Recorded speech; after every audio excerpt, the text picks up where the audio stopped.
Muito boa tarde a todas as pessoas que estão aqui presentes no dia de hoje.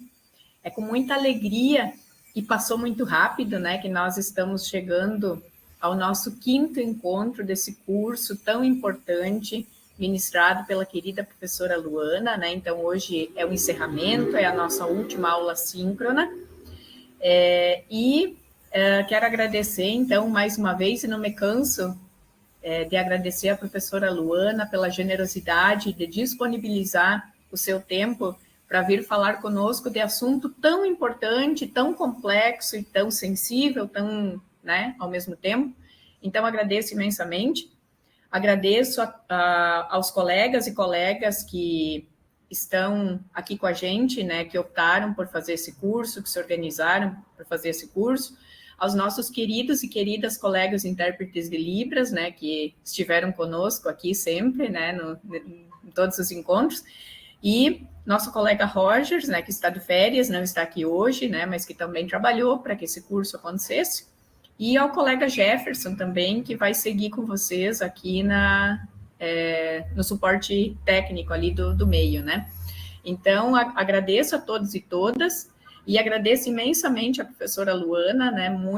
Agradeço muito do fundo do meu coração, né? Desejo uma boa aula e passo a palavra, então, à professora Luana. Boa tarde a todos, todas e todes. Eu quero começar também agradecendo, né?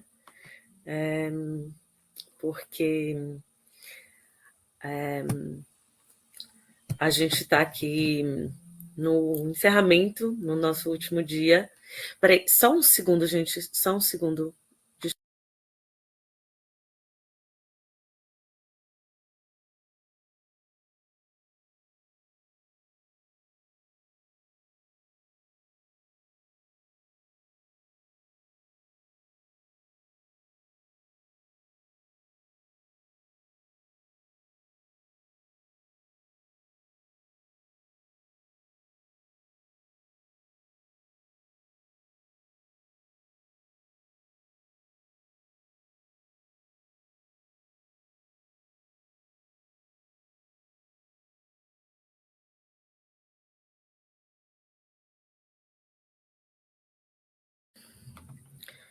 Oi, gente, me perdoam, mil perdões.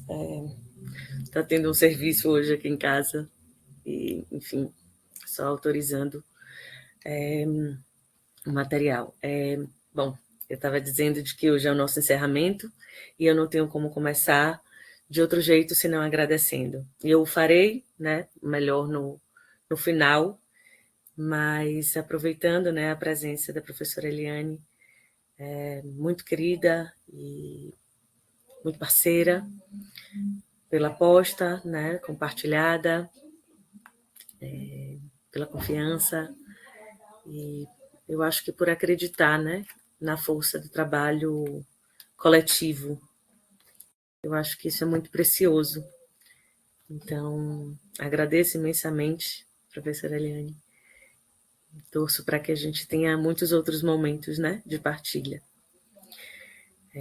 Agradeço a Jefferson, a André e todos os outros intérpretes de Libra e todas as pessoas, né, que estão acompanhando esse curso, seja sincronicamente ou, né, nas gravações. Dizer que para mim é um prazer mesmo.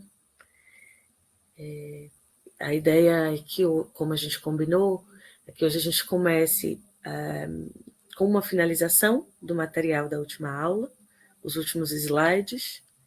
Então, a gente abre uma roda de conversa para poder falar sobre a tarefa, né, que vocês ficaram de fazer acerca de um texto sobre ações, intervenções institucionais em torno da promoção da saúde mental e prevenção do suicídio, assim como uma roda de conversa para a gente poder, das inquietações, das perguntas, e mesmo de uma avaliação do curso, né? Acho que é o momento da gente poder trocar, de olhar para o curso e entender os impactos, as ressonâncias, os efeitos, como é que vocês foram tocados por aí, né? Até para que isso sirva de material e de instrumento para ampliação do repertório, seja ele pessoal, afetivo, institucional, né? Então, hoje o nosso encontro vai ser centralizado na nossa troca, né? Dito isso, eu começo, então, eu retomo o material, ainda pensando, né, nesse eixo dos aspectos éticos e técnicos, com caso clínico, né? Que foi o caso de uma paciente que chegou no hospital geral por tentativa de suicídio, um ano após o desaparecimento do seu filho único. E essa mulher, quando ela foi para a enfermaria, ela teve o irmão assassinado, né, pelo tráfico. Ela não conseguiu enterrar o irmão, mas ela seguiu em acompanhamento comigo no ambulatório, e ela tinha 2 queixas persistentes, né, que se relacionavam com esse estado de devastação, que eram as crises de choro. Ela dizia assim: eu sempre me sinto uma criança, toda vez que eu venho para cá eu choro muito. Mas ela também se queixava da insônia, né? E por que ela o que a insônia revelava sobre esse caso? Revelava que ela vivia com uma família que não conseguia mais consentir ou acolher o seu sofrimento, né? Porque todo mundo cobrava a essa mulher que ela tocasse a vida, voltasse para o trabalho, viajasse, enfim, seguisse uma vida plena, né? Quando, na verdade, ela ainda estava muito soterrada, muito tomada, muito mobilizada, com ausência de resposta, né? Esse filho está vivo ou está morto? Esse filho foi torturado? Quem foi? Como foi? Ele vai voltar um dia? O que eu faço com as roupas dele? Para doação? Mas eu não posso me mudar, porque se eu me mudar de casa, e se ele voltar? Mas se eu doar as roupas e ele voltar, será que ele vai pensar que eu desisti dele? Eram perguntas infinitas, né? Porque o desaparecimento, ele tem uma regência, a morte, ela também rege a vida, né? Então, a política de morte, ela também traz essa perspectiva, e aqui ele me lembra um pouco de Fábio Franco, Fábio Franco, que tem um livro muito importante sobre desaparecimento, em que ele vai dizer que o Estatuto de Desaparecimento também vai trazer aos vivos esse estatuto de melancolização. Né? E, efetivamente, essa mulher estava envolta por um sofrimento não reconhecido. Né? E esse trabalho foi um tanto disso, de transformar a dor em sofrimento, de poder fazer uma reafirmação do laço, de poder reconhecer, dar um lugar legítimo para essa dor.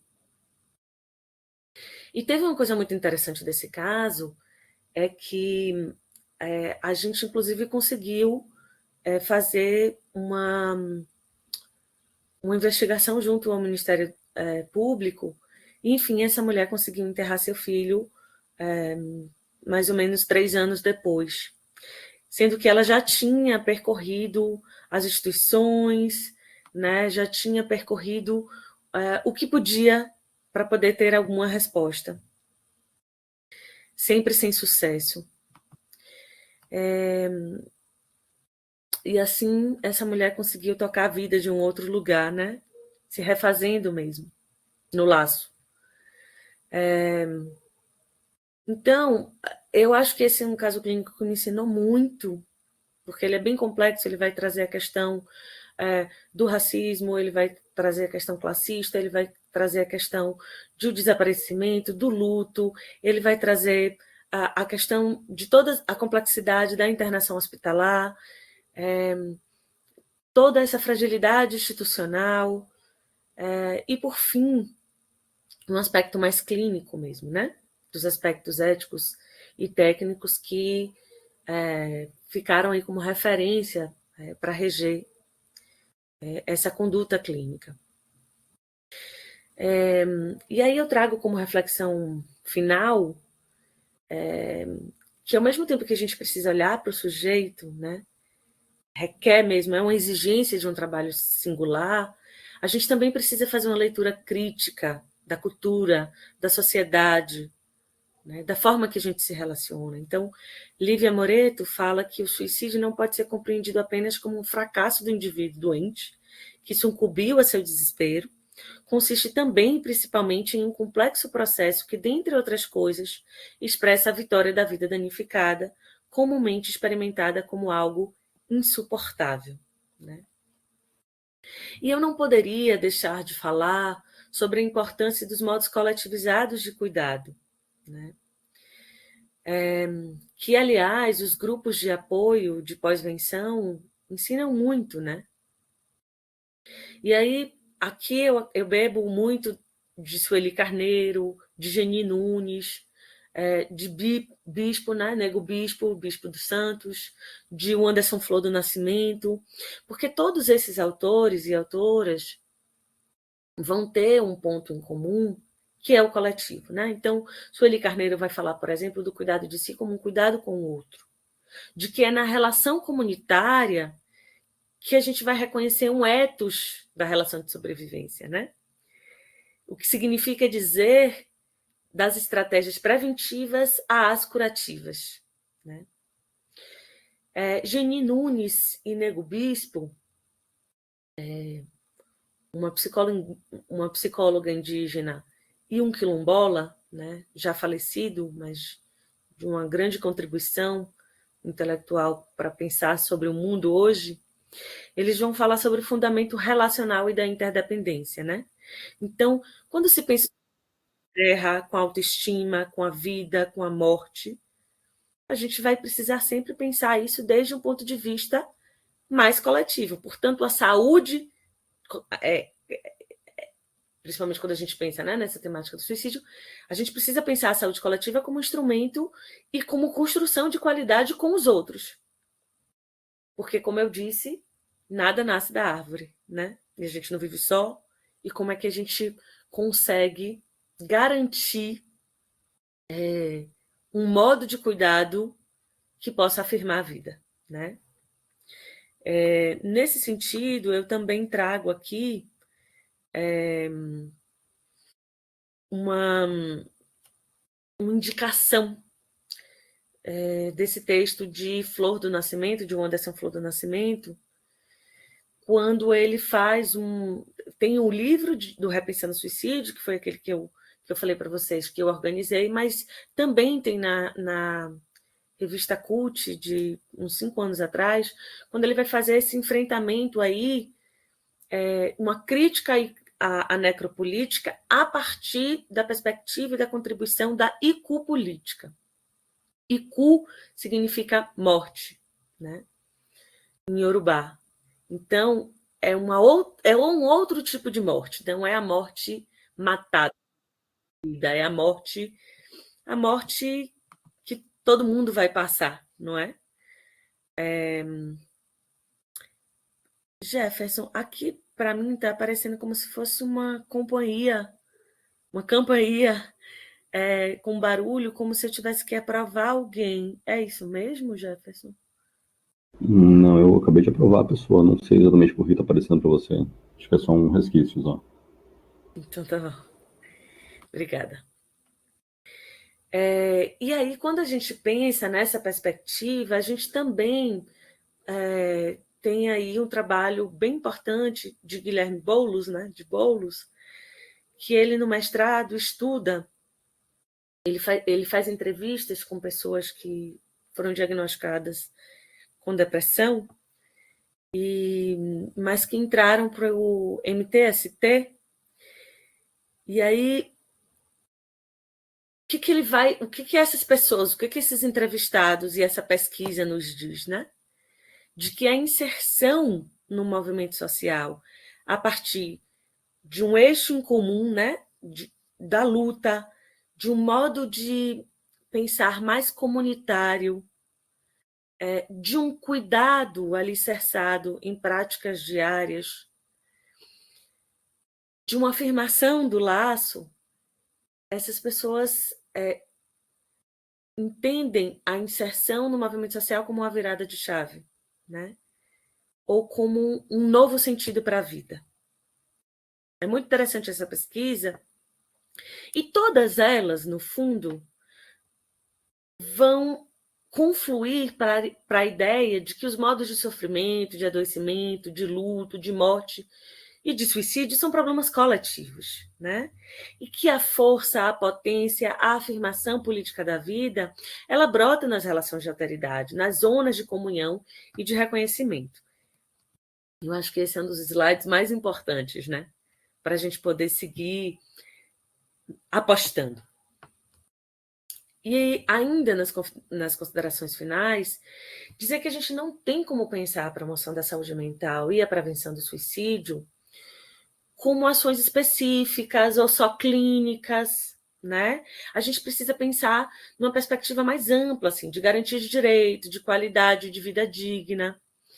E, para isso, é inegociável o reconhecimento das desigualdades, de exclusão, de opressão, da interseccionalidade, né? Não reproduzir o viés patologizante, reducionista, não se submeter aos interesses das indústrias farmacêuticas, né? De modo acrítico. A gente precisa se desvincular do proselitismo religioso. A gente precisa garantir a interseccionalidade, a intersetorialidade e as equipes interdisciplinares.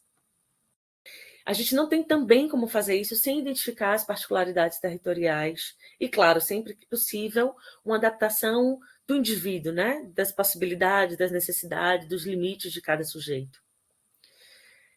Garantir também uma construção com a sociedade civil e controle social, o trabalho em rede que abarque, de novo e mais uma vez, né, os modos coletivizados de cuidado.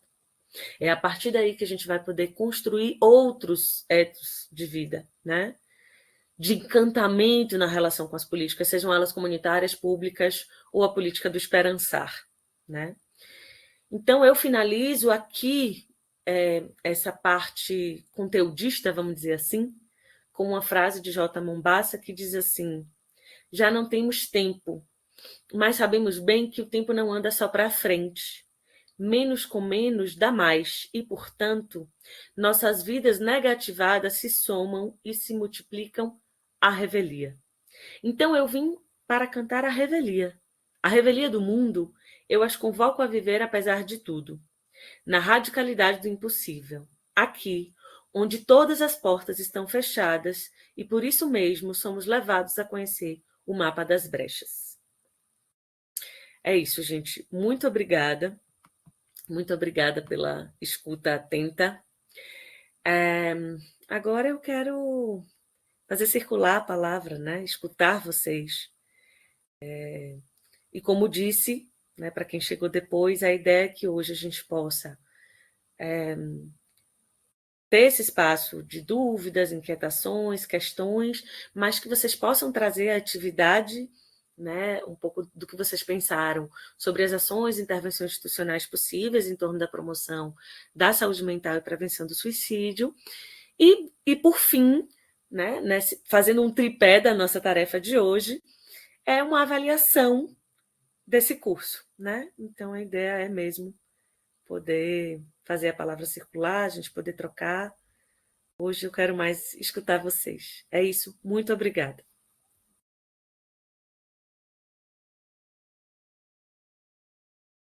E, se possível, abram suas câmeras, seus microfones. Vai ser bacana se a gente pudesse sentir mais perto hoje, né?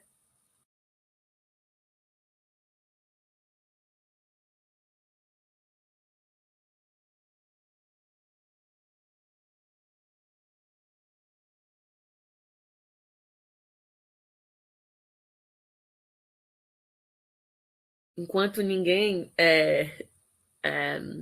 se expressa por aí, eu só queria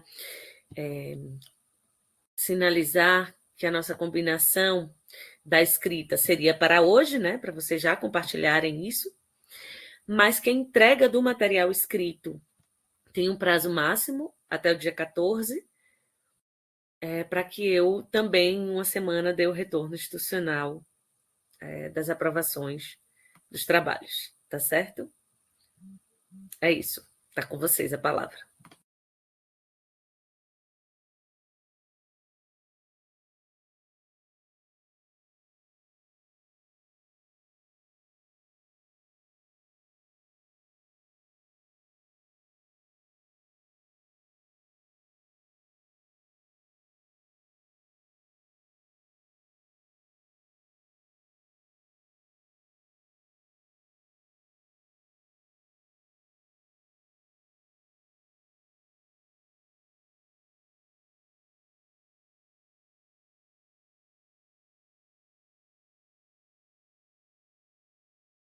Oi, boa tarde.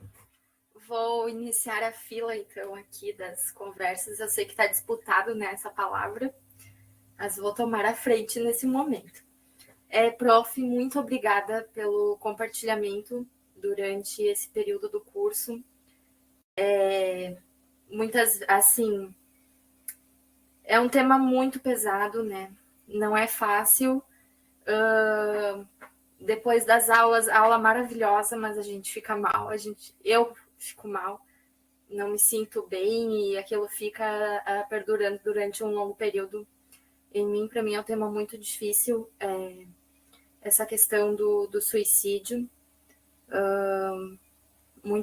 é um tema muito denso, acho que mexe profundamente, né, com a gente, com a nossa sensibilidade. A gente também passa a questionar certas coisas, e a gente olha, eu acho que para a morte de frente, né? Porque o suicídio fala sobre isso. Essa morte que, por vezes, a gente tem dificuldade de encarar de uma forma natural. E aí, se tratando de suicídio, é mais complexo ainda, né? Como a gente viu no decorrer do curso, enfim, faz questionar a vida, faz questionar a morte, a sociedade, o nosso papel enquanto pessoas, né? Porque aí, independe de instituição, a gente está falando de iguais, de semelhantes que deixam de viver. E uma coisa assim que me marcou muito é uma fala da prof, né? Que a prof trouxe eu acho que foi a prof que falou, que não é o suicida não busca o fim da vida, né? Mas é o fim daquela dor. Então, acho que isso é muito profundo, é muito impactante. E aí, resgatando também um pouco do filme, aquele primeiro filme muito difícil também de assistir, né? E depois, a questão da escuta. Não sei se estamos preparados, né? Eu acho que para escutar temas, desabafos, enfim, um pedido de socorro, um pedido de ajuda, quando é um sofrimento tão intenso e é tão particular, né? Cada um tem a sua própria forma de sentir, e às vezes aquilo que para mim não seria um motivo de grande sofrimento, para outra pessoa é. Então, é a forma como a pessoa se conecta com os acontecimentos da sua vida também, né? Enfim, a sua relação com a sociedade, com a família, com o seu entorno. Eu acho que é muito complexo, né? Todas essas questões. E essa abertura que a gente talvez não tenha para falar sobre essa tristeza profunda, essa dor, em um momento em que parece que a gente tem que estar sempre feliz. E aí a gente olha pelas fotos, né? Se voltar um pouco no tempo, a gente vê os retratos lá do século XX, início do século XX, as pessoas são sérias nos retratos de família, enfim. E agora a gente não vê uma foto assim, né, das pessoas normais, sei lá, sérias, normais. Não, a gente tem que estar sempre sorrindo, a gente tem que estar sempre alto astral, a vida é boa, tudo para cima, tudo tudo, o trabalho maravilhoso, vamos dar tudo em nome da firma, da empresa, da família. A vida é linda, a gente tem comida, olha o outro que não tem. A gente sempre acaba fazendo esse julgamento, né? Essa comparação com sempre tem alguém numa situação pior, numa situação mais difícil. Então, parece que se tu vai reclamar de alguma coisa, expressar uma dor, tu tá sendo ingrato com a vida, né? Eu sinto isso por vezes, assim, parece que, ai, olha só, tem tudo e tá ali reclamando, que nem a gente ouvia, reclamando de barriga cheia, né?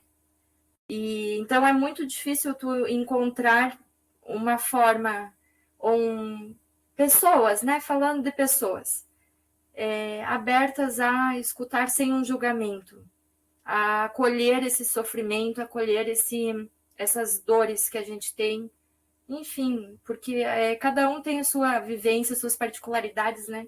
E a gente não sabe como é que é na cabeça da pessoa, assim, o que toca fundo nela. Mas esse compartilhamento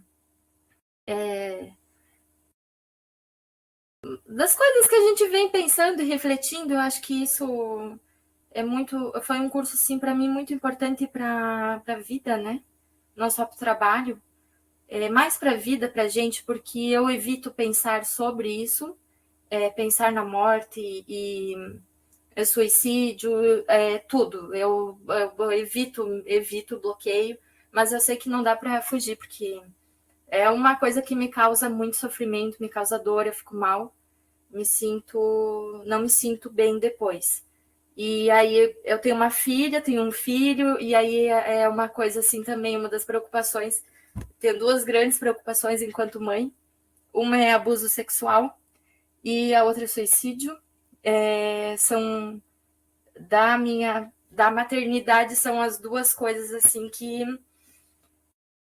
me causam maior pavor, né? E eu sei que, enfim, a gente tem que trabalhar e encarar isso de frente, né? Para dialogar também com os filhos e não fugir do assunto, porque fugir não adianta, não resolve. Tá aberto. Enfim, é um pouco isso, prof, que eu gostaria de estar compartilhando aqui com você, com os colegas. Fico aberta para o diálogo. Obrigada. Muitíssimo obrigada, Daniela.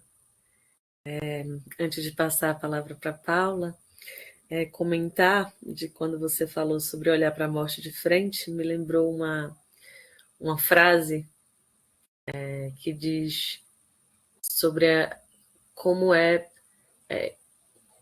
difícil a gente olhar para a morte, para o sol de frente, né? Porque tem algo ali que é quase da ordem da impossibilidade, né? E aí é isso, nosso trabalho é olhar do impossível, é olhar para o impossível, né? Que é o possível, né? Assim, eu acho que é exatamente essa transformação daquilo que a gente entende que é impossível para o possível, para a gente consentir com uma desconstrução. E que me lembra também uma outra coisa, uma pergunta que escuto um tanto na vida, que não é muito pesado, não, trabalhar com suicídio? E eu sempre tendo a pensar que o suicídio é mais sobre a vida do que sobre a morte, né? De como a nossa forma de ver, a nossa forma de lidar vai regendo esses modos de circular, de transitar entre a vida e a morte, né? Então, agradeço muito pelas suas reflexões, assim, e acho também muito precioso isso quando você diz que reclamar parece ser uma ingratidão com a vida. É muito real isso, assim, parece que a gente ficou desautorizado, não só a reclamação, não só a queixa, mas qualquer nível de entristecimento virou uma espécie de não enquadramento social, né?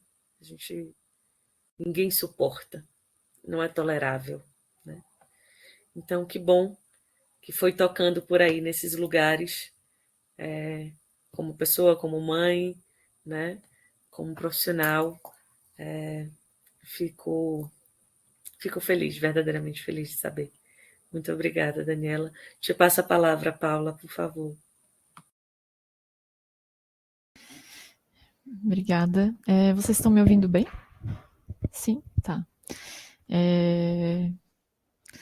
Fiquei até um pouco emocionada aqui, vou ter que me cuidar um pouquinho, ouvindo a professora e ouvindo a Daniela também. Inclusive, agradeço a ela por quebrar ali o gelo inicial, né? E eu estava meio distraída quando a professora estava fazendo as orientações, porque fez a leitura daquele trecho. Eu acho que é de uma, não sei se é de uma música ou um poema de J. Mombassa. E eu já tinha ouvido o nome, mas não conhecia, assim. E aí me veio aquela coisa, daí eu já fui, né? Mania, né? Já fui buscar quem que era, e aí não escutei direito.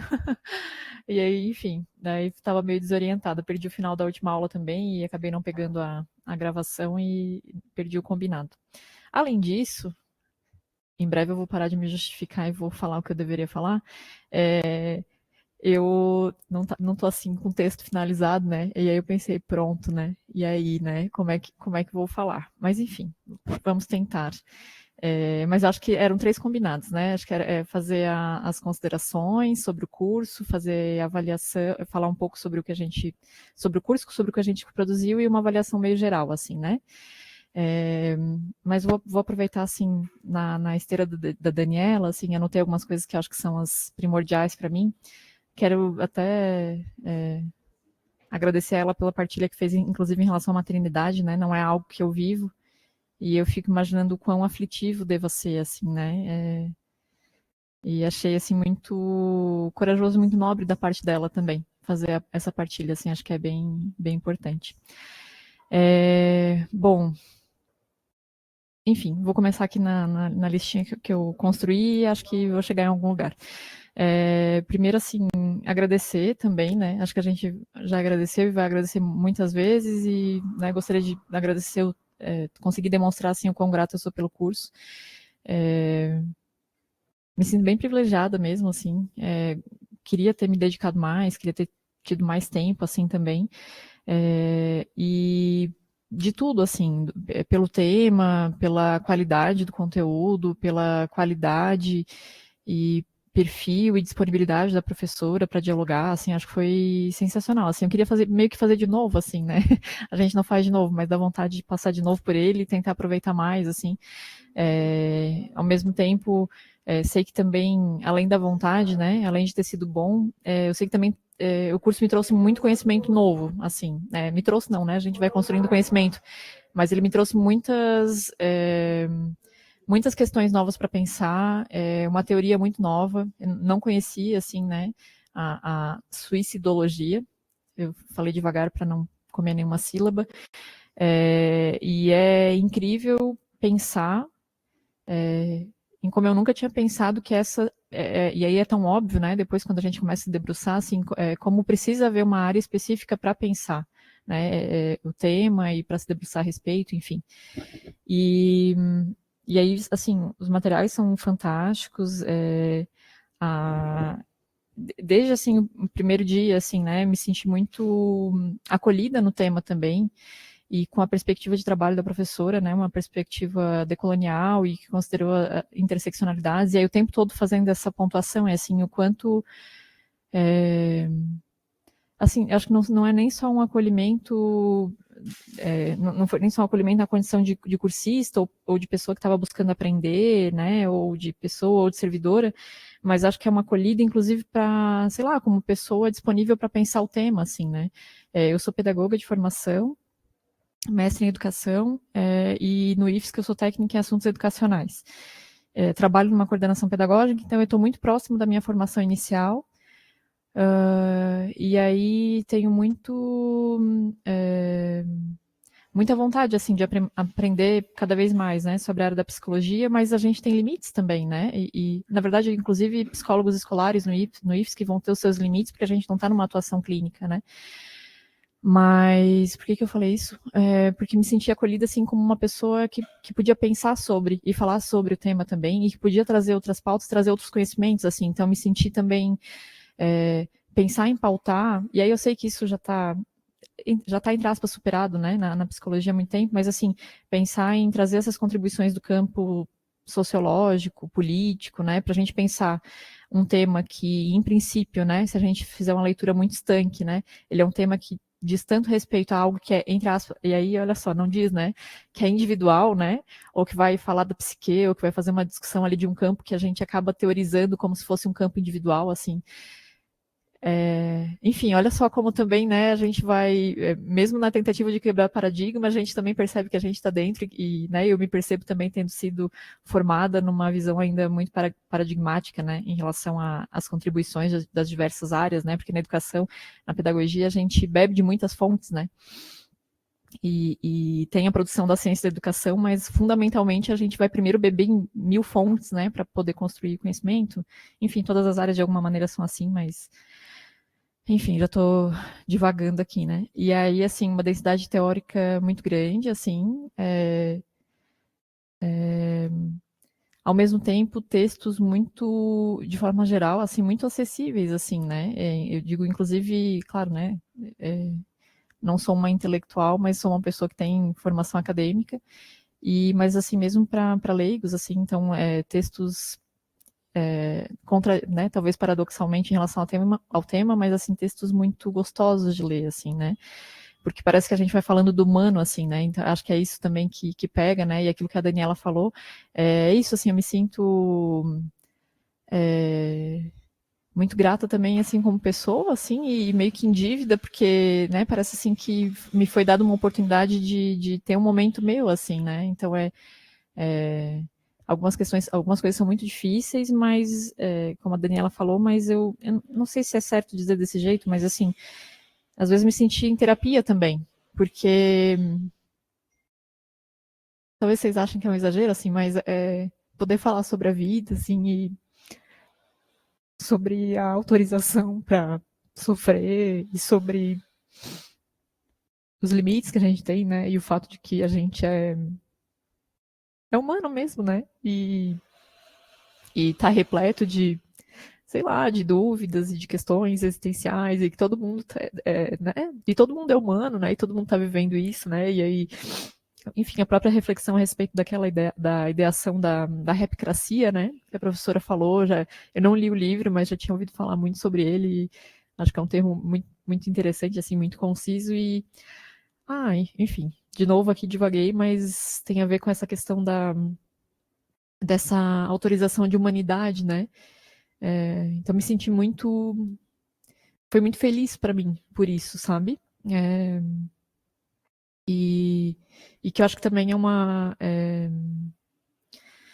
é um ponto que, a meu ver, assim, né, pelo que eu aprendi, pelo que ainda estou aprendendo, que é central, né, na discussão sobre a prevenção ao suicídio, né, que é falar sobre as nossas permissões de humanidade também, né, sobre essa possibilidade de a gente realmente encontrar o outro, né, e trabalhar nessa construção da relação e das próprias identidades em relação, né, eu e outro, né, enfim, para mim foi fundamental, assim, já a partir de muitas referências, né, da antropologia também, que não são só da antropologia, mas que vem lá da antropologia, que para mim é uma área muito cara também, pensar a alteridade, né, como eu falei, pensar numa perspectiva decolonial e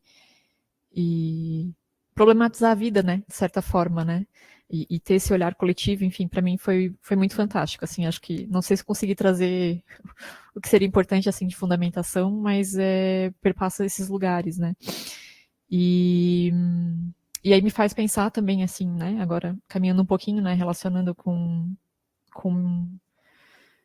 o meu trabalho também, né, que não é a única coisa, claro, que me motivou a estar aqui, mas pensando, né, naquilo que a gente tem em comum aqui, né, que é o IFSC, me faz pensar muito sobre o meu papel, né, acho que já pensava sobre isso, né, mas o meu papel como servidora, os limites, mesmo não sendo psicóloga, né, como a gente faz esse atendimento de frente, né, com o estudante, claro, os professores também fazem, né, mas muitas vezes a gente recebe, e no acompanhamento pedagógico, né, ou no trabalho parceiro também, né, com os colegas, psicólogas, assistente social, e pedagogos, né, a gente acaba acessando muito da vida das pessoas, né, sobretudo de nossos estudantes, né, e E eu acompanhei, como eu estava dizendo, mesmo não sendo psicóloga, algumas situações, assim, algumas situações de profundo sofrimento psíquico, né? Fico até na dúvida, né? Se eu vou dizer psíquico, que não é um sofrimento só psíquico, né? De alguns estudantes. E é uma situação muito aflitiva, né? A gente está com o nosso psicólogo aqui, eu trabalho no RAU, a gente está com o Afonso afastado já há alguns anos, ele retorna agora, em junho. E uma coisa que eu sempre falei, assim, é que sinto muita falta dele, não só como um colega servidor realizando um trabalho, mas eu sinto muito falta dele para interlocução, né? E aí, de vez em quando, ligava para uma psicóloga de outro campus, para alguém, trocava ideia aqui dentro da equipe, né? Para pensar assim, que às vezes é muito mais um suporte para a gente, não no papel de psicólogo, mas na condição de colega psicólogo escolar, do que necessariamente diretamente ao estudante, assim, né? A possibilidade de fazer interlocução e a gente entender até onde a gente vai, entender o que a gente pode pensar como encaminhamento, como é que a gente pode pensar diferente em formas de acolhida, né? Ou dentro desse caldo, né? Em que essa pessoa tá vivendo, assim, como é que a gente pode construir possibilidades, né? E aí tem muitas coisas que me passam e que, de certa forma, talvez pareça meio bobo, mas assim, estudar conjuntamente, né, e ouvir, e, na verdade estudar mesmo, né, e acessar a fundamentação, parece que nos autoriza também, né, essas reflexões que, na verdade, perpassaram todo o curso e que agora culminaram, né, essas reflexões aí sobre a questão de saúde coletiva, essa referência, né, em relação, por exemplo, aos movimentos sociais,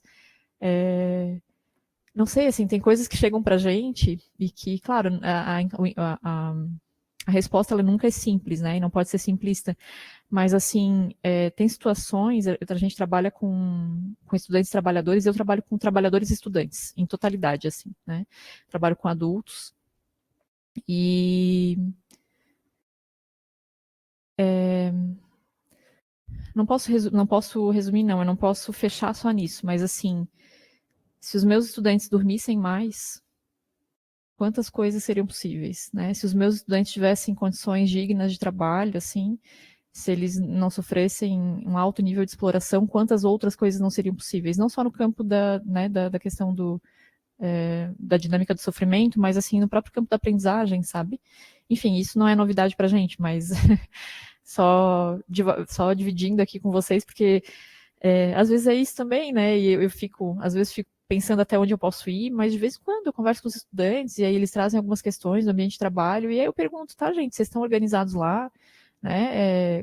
Como é? Vocês têm sindicato? Não tem sindicato? Porque passa por esse tipo de questão também. Assim, não sei se vai fazer sentido para vocês, porque eu não organizei as minhas ideias, né? Não organizei o fluxo, mas enfim, né? Até anotei aqui, né, que às vezes a gente quer...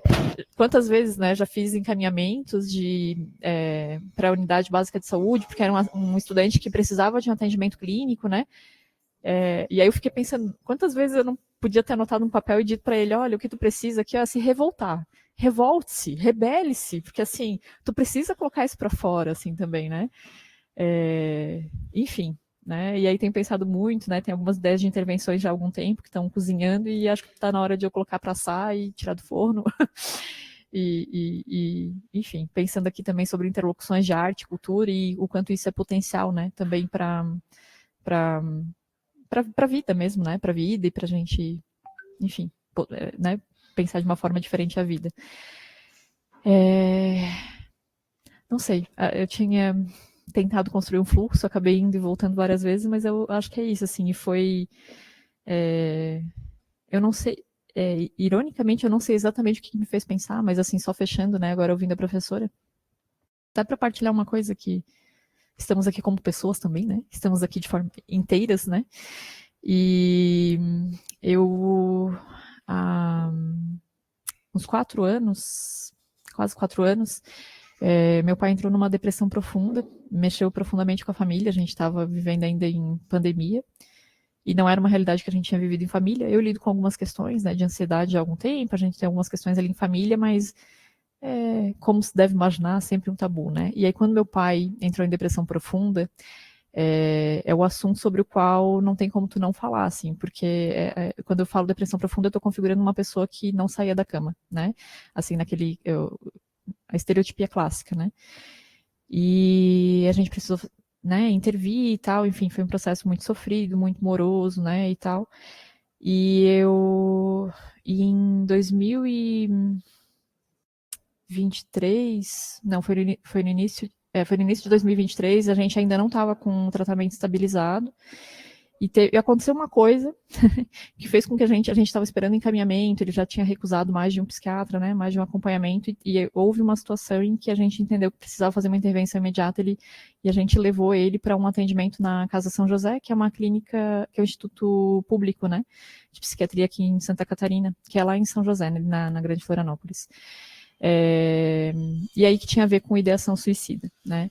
Eu estou dividindo isso porque teve alguma coisa que a professora falou agora que me fez pensar, né, no quanto, no primeiro relato que minha mãe fez sobre o que meu pai estava vivendo, isso lá em 2021, sobre como eu me senti naquela ocasião. E aí, claro, a gente também um pouco entra em modo de ataque, né, e a gente tem que ir vencendo uma batalha por dia, né, e até o momento em que a gente chegou a levar meu pai lá para o Instituto São José, ele não ficou internado, mas mudou profundamente a medicação, começou a tomar lítio, né, que também é uma medicação tradicional, né, no combate, no ataque, né, à ideação suicida. E eu fiquei pensando assim, e o quanto, eu não sei se vai fazer sentido também, eu não estou querendo minimizar a questão ali do momento em que ele desenhou uma ideação suicida, né, mas eu lembro do quanto eu chorei na primeira noite, e aí meu marido me consolando, né, e aí tentando me fazer pensar de forma racional e objetiva, né, e aí o que eu sentia e o que eu dizia para ele, né, era que assim, meu pai está sofrendo, e eu conseguia me colocar na pele dele, né, até certo ponto, porque ele estava passando por coisas que eu tinha passado também. E aí não sei se faz sentido para vocês ou se essa minha lente, né, faz sentido. Mas talvez assim pensar sobre suicídio, prevenção, né, ou refletir sobre a questão da ideação, nos coloca muito mais realmente a pensar sobre a vida do que sobre a morte, né? Então assim, pensar não é simples assim, mas assim pensar sobre o meu pai sofrendo e numa condição em que ele não advogava pela própria vida, né? Me colocou, foi o que me tirou assim, né, do chão, né? E aí depois, claro, a gente, né, já estava lidando com a situação, então é muito diferente, mas acho que mais do que pensar em perdê-lo, né? E eu não o perdi, que bom, né? E fico muito feliz com isso, mas da experiência que eu tive, né? Da experiência mais próxima que eu tive, né, na relação com o tema suicídio, me causou muito mais dor pensar em vê-lo sofrendo do que pensar necessariamente nele morto. E é claro que não é fácil, né? A gente lidei com outras perdas, e óbvio, não estou querendo dizer que é fácil, enfim, espero que vocês entendam, né? Não estou querendo relativizar, mas não sei, assim, para mim, acho que eu não tinha nem percebido, mas até acho que me ajudou a pensar sobre isso também, sobre uma questão que é muito particular, e claro, né? E converso sobre em terapia também, né? Mas acho que sobre esse lugar da vida mesmo, assim. Enfim, espero que tenha chegado bem para todo mundo e que não tenha feito uma vitamina ruim, assim. Obrigada, gente. Muito obrigada, Paula. Na verdade, agradecer a Daniela e a Paula, né, por compartilharem questões tão íntimas aqui em confiança conosco, porque eu acho que tem algo que gosto de pensar. Essa coisa conteudista não pode ser mesmo desatrelada da vida, né? Como pensar a educação, o conhecimento, tão desatrelada de nós. Então, aqui eu acho que tem uma mediação, se é que a gente pode dizer assim, de uma política dos afetos mesmo. E eu acho que partir do princípio da afetação, ainda que, né, como Daniela colocou assim, né, tinha dias que eu saí daqui perturbada. Não é exatamente essa a intenção, mas a intenção é de uma inquietude, né, de uma inquietude que passa pela via do afeto. Precisa passar. Se a gente não se afeta com o outro, se a gente não se afeta com a realidade do outro, isso também diz da nossa humanidade, né? Não é só do outro, isso diz da gente. E eu acho que foi um pouco, né, Paula, do que você tentou trazer nesses nisso que você chamou de permissões de humanidade, que eu acho que é tão caro, porque, no fundo, você também está falando, seja como sujeito ou como alguém, né, entrando em contato com essa área de saber que, assim, em vulnerabilidade, estamos em vulnerabilidade. E como é que a gente lida mesmo com a nossa própria vulnerabilidade? Porque aqui não é só uma lente, um óculos que a gente vai botar para ver a vulnerabilidade do outro. Mas é nessa interlocução, que eu acho que essa é a palavra, né? É, quando você disse, por exemplo, de um efeito terapêutico, eu acho que isso diz, sobretudo, de um efeito, de uma fonte da interlocução. E que, no fundo, a minha sensação é que a gente tem perdido muito isso nos espaços. A gente vai fragmentando esses aspectos da vida em gavetas, inclusive se defendendo dos afetos, de como é que essas coisas nos tocam, né? E eu acho que foi uma tentativa de fazer uma fissura mesmo, né? De rasgar um pouco esse conhecimento, esse conteúdo que parece muito distante de nós. Então, é claro que a sua escuta não poderia passar só como profissional, né? Mas passar também como filha, como alguém que experienciou um sofrimento muito intenso, muito imenso, e que isso te tocou, e que isso te toca, e que isso vai seguir te tocando, né? Porque a gente também vai escrevendo as nossas histórias, escrevendo a nossa história a partir das histórias que nos atravessam, né? Sejam elas mais próximas, mais íntimas ou mais distantes. É por isso que, em determinado momento, lá atrás, quando eu falava sobre esses aspectos éticos e técnicos, é dizer, olha, às vezes é uma história do outro, mas que vai tocar num lugar tão profundo nosso, que a gente precisa saber qual é o nível de distância para a gente efetivamente poder ajudar a outra pessoa.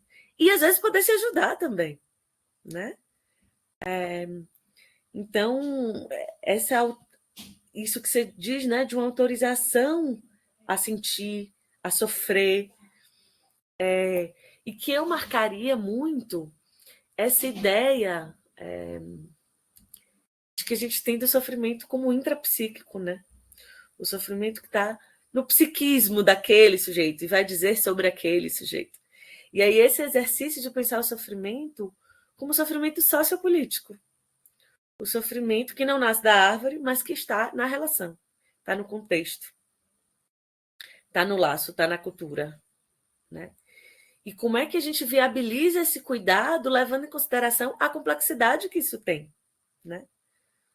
Sem negar os possíveis transtornos, sem negar os possíveis adoecimentos, mas assim, o que isso diz sobre nós, né? Essa pergunta que se repete, até para que a gente consiga trazer para a gente uma reflexão na ação, né? Assim, e aqui faço uso da bioética, que foi a área que fiz o mestrado e doutorado, para pensar, a gente não está falando só sobre os conflitos éticos, a gente está falando sobre uma ética aplicada, a gente está falando de como a gente precisa, diante dos conflitos, se posicionar. Não à toa o exercício, e aqui respondendo até objetivamente, Paula, quando você falou sobre as dúvidas sobre o exercício, que vocês precisam escrever, no máximo, 3 laudas, ações e intervenções institucionais de promoção à saúde mental e prevenção do suicídio, né? Então, a ideia era que vocês trouxessem essas ideias para compartilhar hoje aqui, mas entregar isso por escrito até a próxima quarta, né? E aí, por favor, assim, estão mais do que convidados, convidadas para poder compartilhar mais isso, né? Você entrou rapidamente, mas o que já me chamou muita atenção, que é pensar em ações e intervenções em arte e cultura, né? Porque às vezes isso parece tão distante de prevenção do suicídio. Será? Né? De promoção à saúde mental, é isso. A gente, mais uma vez, quando está falando de prevenção de suicídio e promoção à saúde mental, a gente está falando sobre potência de vida. E aí a potência de vida passa por todas essas coisas, né? Então, lhe agradecer também, né? Por poder fazer do afeto uma interlocução aqui com tudo que a gente está fazendo, está tentando fazer. Obrigada mesmo. Quem mais?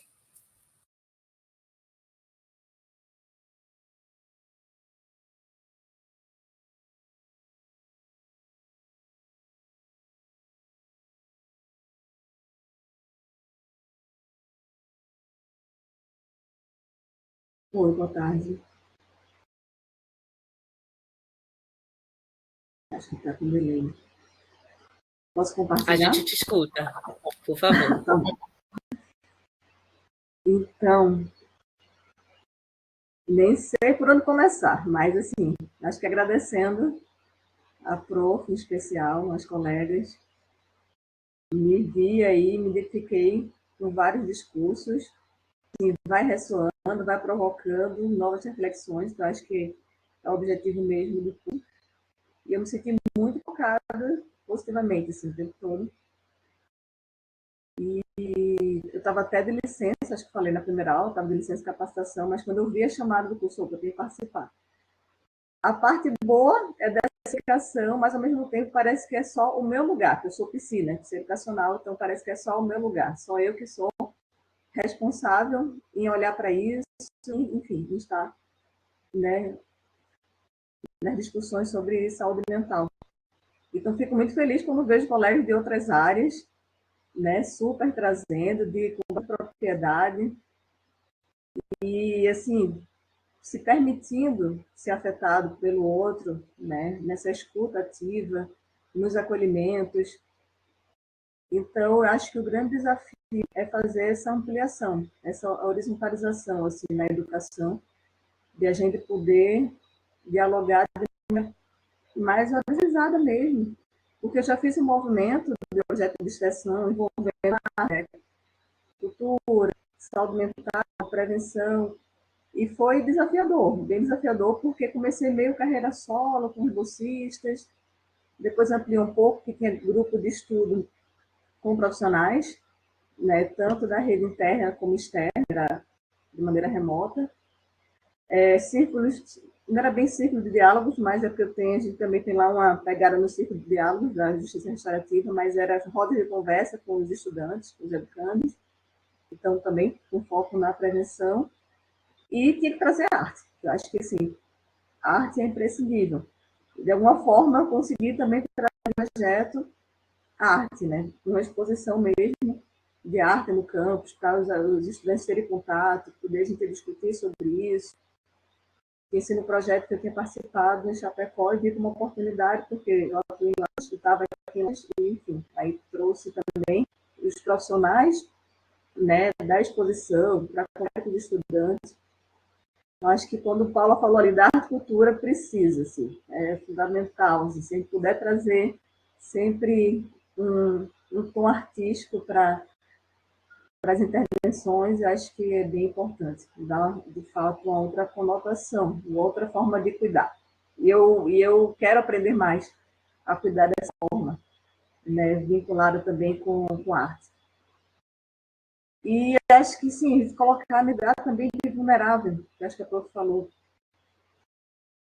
Às vezes é difícil, já vivi assim, eu tenho 10 anos, né, no IFES, mas com várias fases, e sempre, mas já vivi assim muito engessadinha, né, ainda me vejo ainda engessada para várias coisas, mas muito assim com foco na clínica, mesmo sabendo que não é, mas a postura ainda muito clínica, parecia que não podia ser afetada pelo curso, não tocar, não posso isso, não posso aquilo, muitas regras e muitas, né, dificuldade assim de, nossa, posso me vulnerabilizar também, posso ser afetado, posso externalizar isso.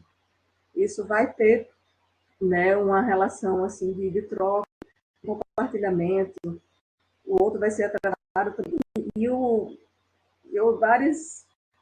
Várias fases, e o próprio círculo de diálogos também, acho que me permitiu isso. Não, aqui no círculo de diálogo todo mundo já vem com uma perspectiva já horizontalizada. Então, sou mais uma, que bom. Já saio desse lugar de suposto qualquer coisa.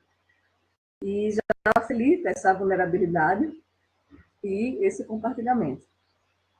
Então, entre várias fases, agora eu estou muito provocada em querer ir mais, né, sobre saúde mental, em fazer links com a arte, como eu falei aqui, e poder também promover efetivamente, né, no meu território. esse território é bem amplo, mas pensando no campus, e muito além dele.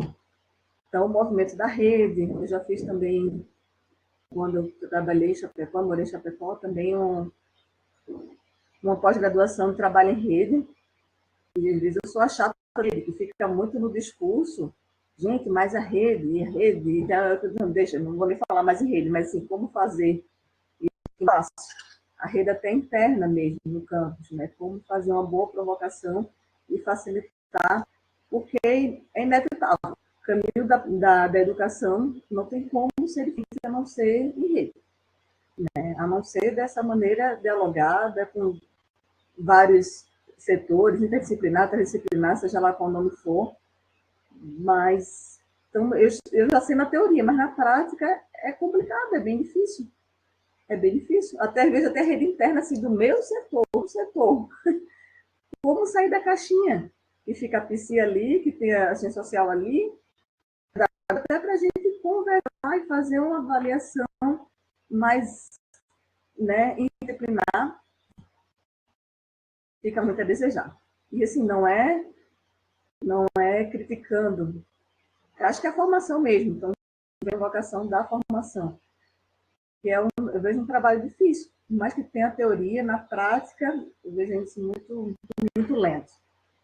E tem hora que causa mais angústia isso, e tem hora que não, ok, vamos no fluxo, vamos ver o que é possível, o que é possível se enredar aqui no momento, né? E quando tem um movimento com professores, que vai ser, enfim, tem várias fases, então, Mariana, são as várias fases. Mas eu escrevi algo, bem, se a prof permitir, eu gostaria de ler. Pode ser? Por favor, Mariana.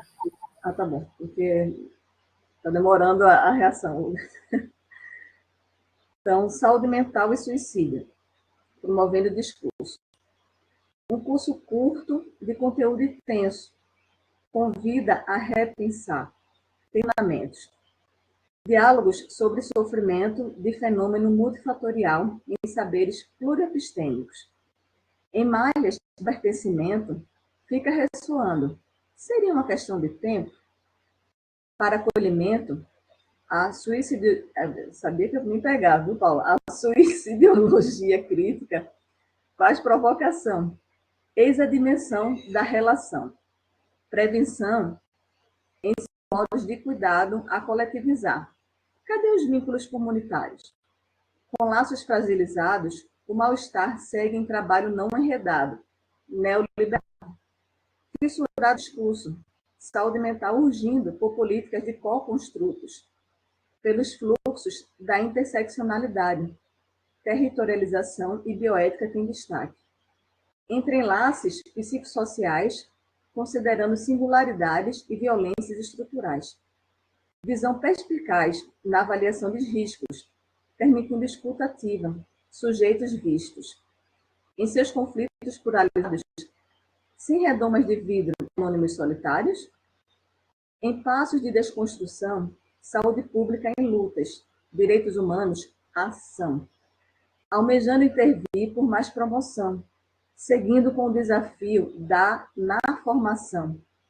Corresponsabilização para testemunhar, pois autonomia sem justiça social não há, mas sim ter narrativas para acompanhar, a fim de lugar, travessias com festejar. Palavras a circular a performance de desempenho, empreendedores a zelar, para sofrimento e política, as descontinuidades vividas são coletivas. Quando invisibiliza, tece necropolítica, longe do ser é pertencer. Então, decido por você. Por viver sob controle, espaços subjetivos como incorporações, show de horrores. E para honrar em prevenir, a dialogicidade no contexto do trabalho deve evoluir, fluir, potencializar experiências, cuidando em círculos de diálogos, elos presenças. Intensas e vestidas no movimento das escolas restaurativas, plurissignificativas. Ativas com a escolar comunidade, olhando para morte e vida, integralidade, de forte enlace com a rede. O território de reconexões vibra, fortalecendo por vezes vozes protagonistas horizontalizadas nas conquistas, coletivas criações que sinalizam os entrecruzamentos de potentes laços. Que façamos jus às formações políticas relacionais, de fato, mais cuidado.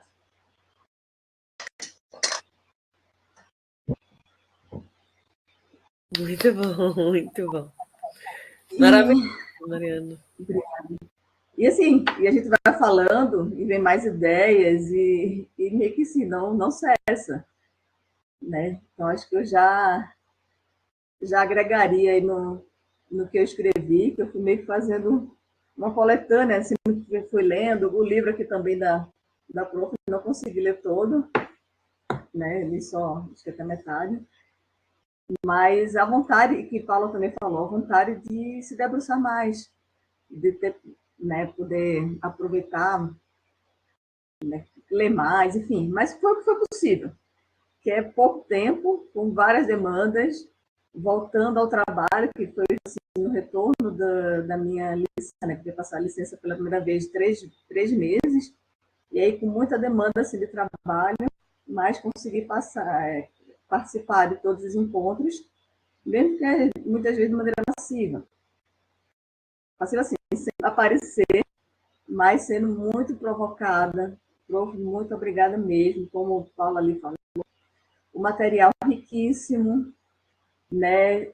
De algo assim para a gente poder honrar, olhar, poder revisitar, olhar com calma, poder compartilhar mesmo. Então, sinto muita falta dessa troca, de a gente continuar esses movimentos assim nessa formação contínua, né? Então, é isso, assim, para que isso não, de fato, não cesse. Então, fica aí o grande desafio. Acho que a gente fica ainda na missão, mas quem participa, não sei, né? Falando por mim, não posso falar, mas de trazer mais colegas, né?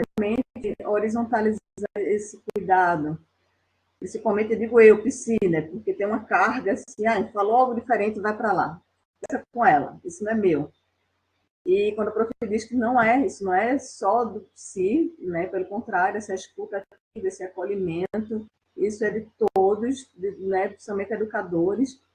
Então já tenho isso no discurso, mas como promover, de fato, né? Provocar a prevenção e essa mudança de cultura, essa transformação, assim, porque é algo bem arraigado na nossa cultura, na formação, teu é teu, então cada um na sua. E como horizontalizar isso, fazer realmente o trabalho de prevenção de saúde mental. Isso é um questionamento meu que eu quero, já estou levando assim para a área acadêmica, né, que eu quero desenvolver. Não sei onde ainda vão me querer, eu quero me debruçar e tem essa missão assim, de como fazer isso. Então, no campus, que, né, no IFES como um todo.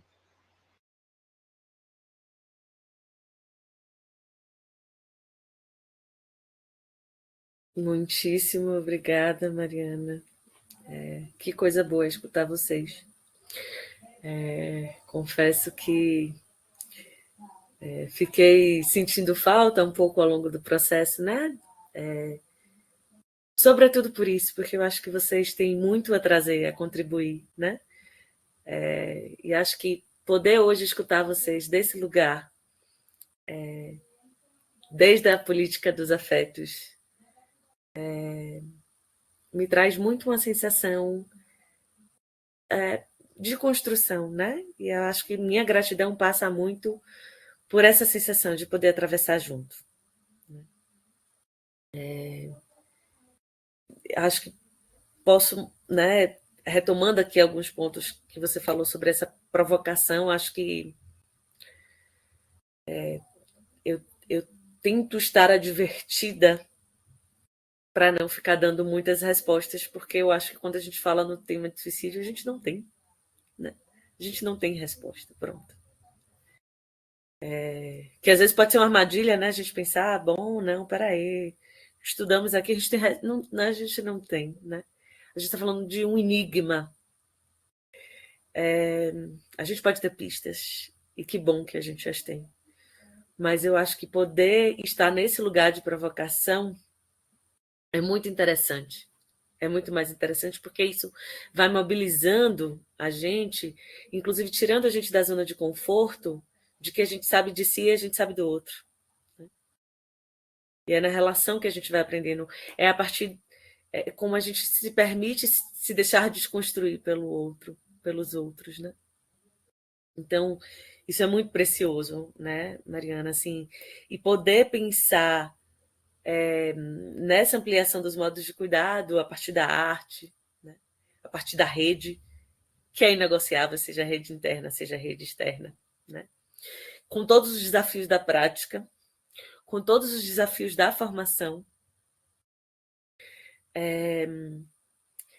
Mas, assim, não tenho como dizer para você que eu não me emocionei assim com o seu texto. Achei ele de uma poesia, sabe? De uma poética da vida, assim, e ao mesmo tempo numa tradução que eu jamais seria capaz de fazer, assim, acho que de uma síntese poética disso que a gente construiu junto aqui nas últimas semanas. Lhe agradecer muito por isso, ele perguntar, inclusive, se eu posso, se você tem como me mandar esse texto, se eu tenho como ter acesso. Não sei se foi já o texto que você foi construindo para avaliação, se não, mas assim, achei muito precioso, agradecer imensamente por isso. Obrigada. Foi sim, já foi o texto. Se eu vou fazer do meu jeito, eu acho que tem espaço para isso. Com certeza, com certeza. Então já foi, então vai chegar, porque já é o texto da avaliação. Perfeito. Que bom, que bonito poder. É isso, né? A gente poder ampliar o repertório, o recurso que a gente tem para construir junto, né? Acho que isso diz muito sobre intencionalidade, assim. Então, que bom que chega desse jeito, assim, muito feliz mesmo de poder ser tocada por esse texto. Obrigada, Mariana. Obrigada também. Fazia um tempo que eu não escrevia, e ele disse, não, agora eu tenho que parar, eu vou escrever. Né? Porque eu gosto de escrever dessa forma, assim, mais poética, mas estava uma lacuna grande. E eu disse, não, é uma oportunidade, né, de poder escrever, de parar de fazer, ver as minhas anotações, ver algo que eu grifei no livro, juntei tudo e, enfim, veio essa provocação muito positiva. Então, obrigada, que o curso também favoreceu, né, imensamente. Obrigada mesmo. Quem mais, gente? Quer compartilhar um pouco?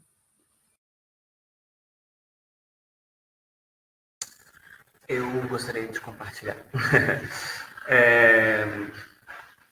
Bom, eu achei o curso fenomenal. O que eu não consegui acompanhar pelas demandas aqui, porque quem está na coordenadoria pedagógica sabe que estar na atividade, ao mesmo tempo fazendo um curso, é bem complicado, porque a gente atende muitas demandas o tempo todo. E eu sou psicólogo também. Quando eu não consegui acompanhar, eu revi as aulas que a Eliane gravou, inclusive a última eu não estive, e revi agora, revi hoje, assim, né? Inclusive o documentário Solitário Anônimo, que é bem intenso, né? As primeiras cenas ali me trouxeram lágrimas aos olhos, porque ver uma pessoa que está querendo exercer seu direito de autonomia e não podendo, né? Mas ao mesmo tempo aquelas pessoas estão na luta da vida e ele traz vários questionamentos legais, enfim. Mas as outras é importante salientar as outras mídias que você trouxe, Luana, para a gente, né? Do filme, 2h37, 2h37, acho que é 2h37 que fala, e do outro, foi no que eu assisti, né? E o outro documentário, Laços e Nós. Como todos eles dão uma sensação de soco na boca do estômago, assim. Eu acho que é uma boa metáfora, porque a gente trabalha com delicadezas na subjetividade, na existência humana, no tanto que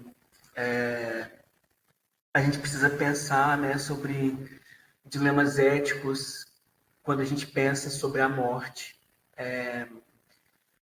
Aquilo que você fala da autonomia e autômata, automatar-se, é isso, né? Até que ponto uma coisa é uma coisa, outra coisa é outra coisa. E aí eu lembro, eu já fiz uma intervenção na outra instituição onde eu trabalhava, porque eu vim do Instituto Federal de Minas, e teve um ano em que, na época do Setembro Amarelo, hoje em dia eu não trabalho mais com o Setembro Amarelo, na época eu estava iniciando a carreira assim, e ainda era uma campanha que fazia algum sentido pelo início, assim, enfim. Não existia um movimento muito crítico em relação a ela para quem não estava dentro da área da suicidologia, né? No caso, eu. E aí, eu lembro que uma das intervenções que eu trabalhei, eu peguei aula de filosofia e peguei como o suicídio era tratado na filosofia. Então, eu peguei vários recortes de autores da filosofia, e cada grupo da turma trabalhou com um recorte, depois eles tinham que ampliar a sala, o que eles tinham entendido daquilo, até que ponto eles concordavam, o que eles não concordavam. E eu trouxe alguém da Grécia, não lembro qual foi o filósofo, eu trouxe o São Martinho Lutero, eu acho, trouxe o Durkheim, trouxe o Marx, trouxe Sartre. E aí no Sartre eu trago essa coisa da autonomia, porque eu tenho uma amiga que trabalhou isso no mestrado sobre o suicídio em Sartre, que ele não fala sobre isso claramente em nenhuma das obras dele, então ela teve que fazer uma construção teórica em cima disso. E aí o Sartre trabalha muito com essa coisa da autenticidade, não, da liberdade, né? Assim, e aí no final da dissertação dela ela fala o quanto que o suicídio é ou uma liberdade radical de escolha, eu radicalmente estou escolhendo a morte, ou é uma forma inautêntica de escolha, né? De eu não estar escolhendo a vida. Então, entra nesse dilema ético da mesma forma, né? Então, nessa construção sartreana também não se tem uma resposta unívoca. E aí, pegando tudo isso, é de como é um fenômeno que, apesar da universalidade, né, em todas as culturas eu tenho isso, apesar de leituras distintas, o matar-se ele existe, ele é uma possibilidade da existência humana. Ele não é universal porque eu trato de sujeitos individuais, com histórias individuais e com causas múltiplas, nunca causas únicas. E eu acho que isso é muito marcado nesse curso, né, sobre uma crítica à psicopatologização do suicídio. E quando eu penso nisso, nessa psicopatologização e nesse deslocamento, é importante pensar também sobre o nosso papel enquanto psicólogo, de que não somos nós os únicos responsáveis pela saúde, inclusive dentro da escola. E aí uma intervenção que já é uma intervenção que está acontecendo é isso, né? De ter um curso que todos os profissionais estejam aptos aí. O grande problema disso é que geralmente esses cursos eles são oferecidos para quem tem interesse, ou para quem é da área, né? Convencionalmente da área.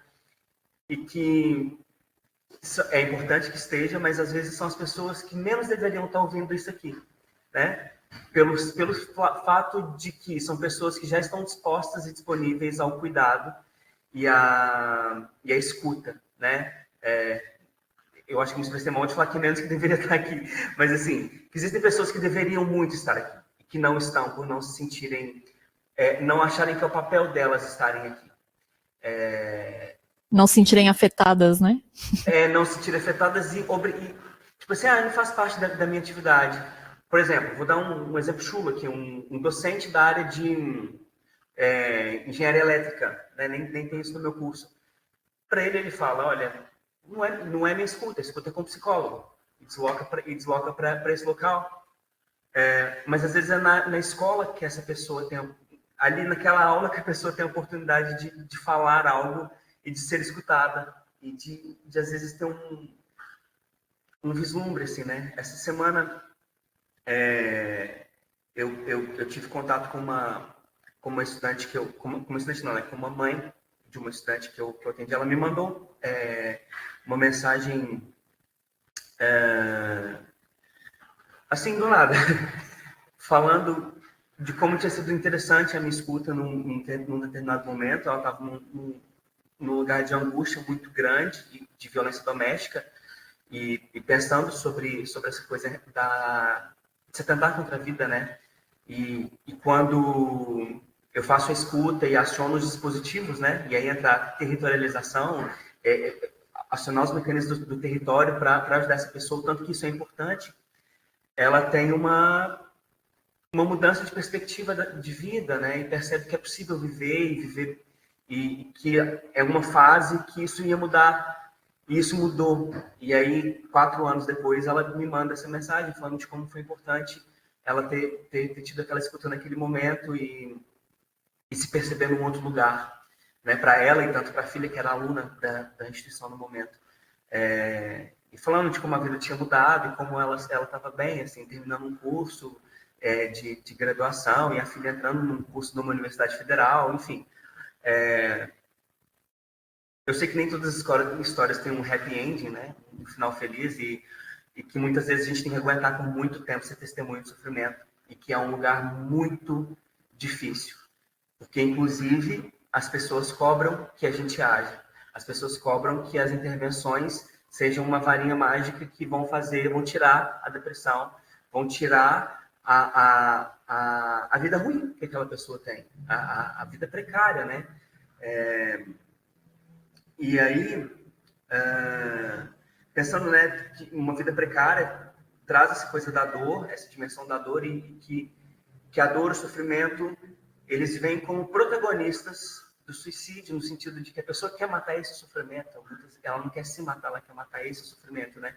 Que é algo que a gente viu logo na abertura das aulas aqui com a professora Luana, muito bem colocado, de um sofrimento insustentável. E aí, no decorrer das aulas, a gente percebe assim, quando a gente para analisar na sociedade quem são as pessoas que, historicamente, né, numa visão até sócio-histórica, dialética, quem mais sofre nessa sociedade são as pessoas que estão à margem, né? As mulheres, os negros, a população LGBT, que são as pessoas que mais atentam contra a população indígena, né? E aí, eu trouxe teóricos muito legais e relevantes, né? Eu lembro do Franz Fanon, sobre o ser e não ser, né? Dessa dimensão de quem é o não ser, que está voltado para esses aspectos negativos da existência. E aí, pega-se também a questão da necropolítica, e entende-se por que há uma subnotificação dessas populações por esses estratos, né?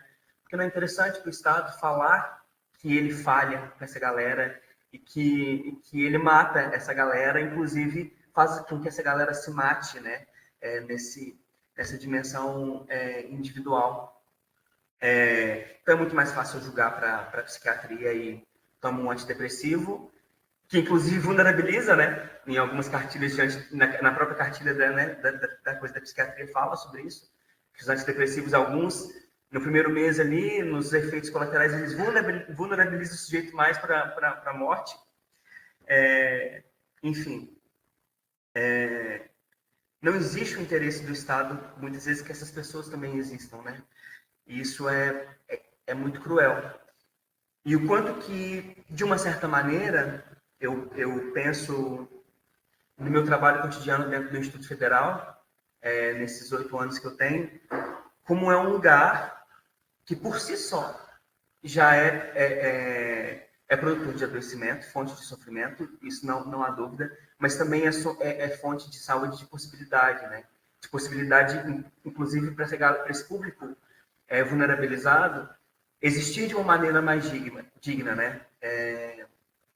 Ontem eu estava num evento esportivo, e eu sempre gosto de estar nos eventos esportivos, porque é um lugar que eu encontro os estudantes de uma maneira mais livre. E aí eu faço uma escuta muito bacana, assim, né? E pensando sobre isso, como algumas pessoas vivem em situações de sofrimento dentro de famílias muito fechadas, e esse espaço que a gente está de Instituto Federal, ele abre as possibilidades de existência. E eu acho que talvez uma conclusão geral é: se eu tenho essas possibilidades de existência aberta, quanto mais eu consigo abrir minhas possibilidades de existir, mais saúde eu consigo produzir nesse lugar, né?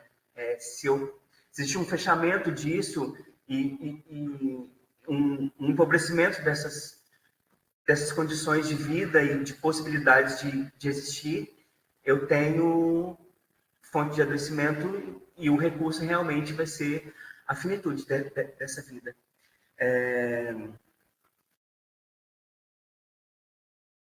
E é importante lembrar, né, que uma outra coisa que a professora coloca do Staples, que ele fala da metáfora da dança, como a gente está alocado nessa dança com o outro,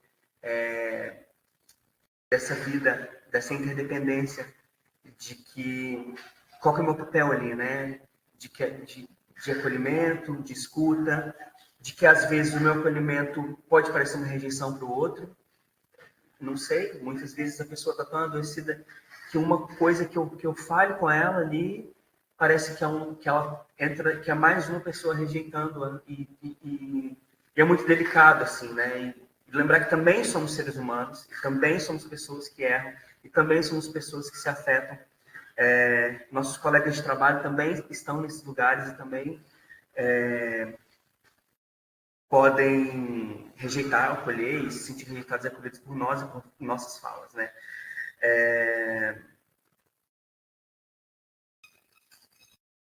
Bom, mais uma coisa que é importante colocar é que nessa coisa da interdependência, os fatores...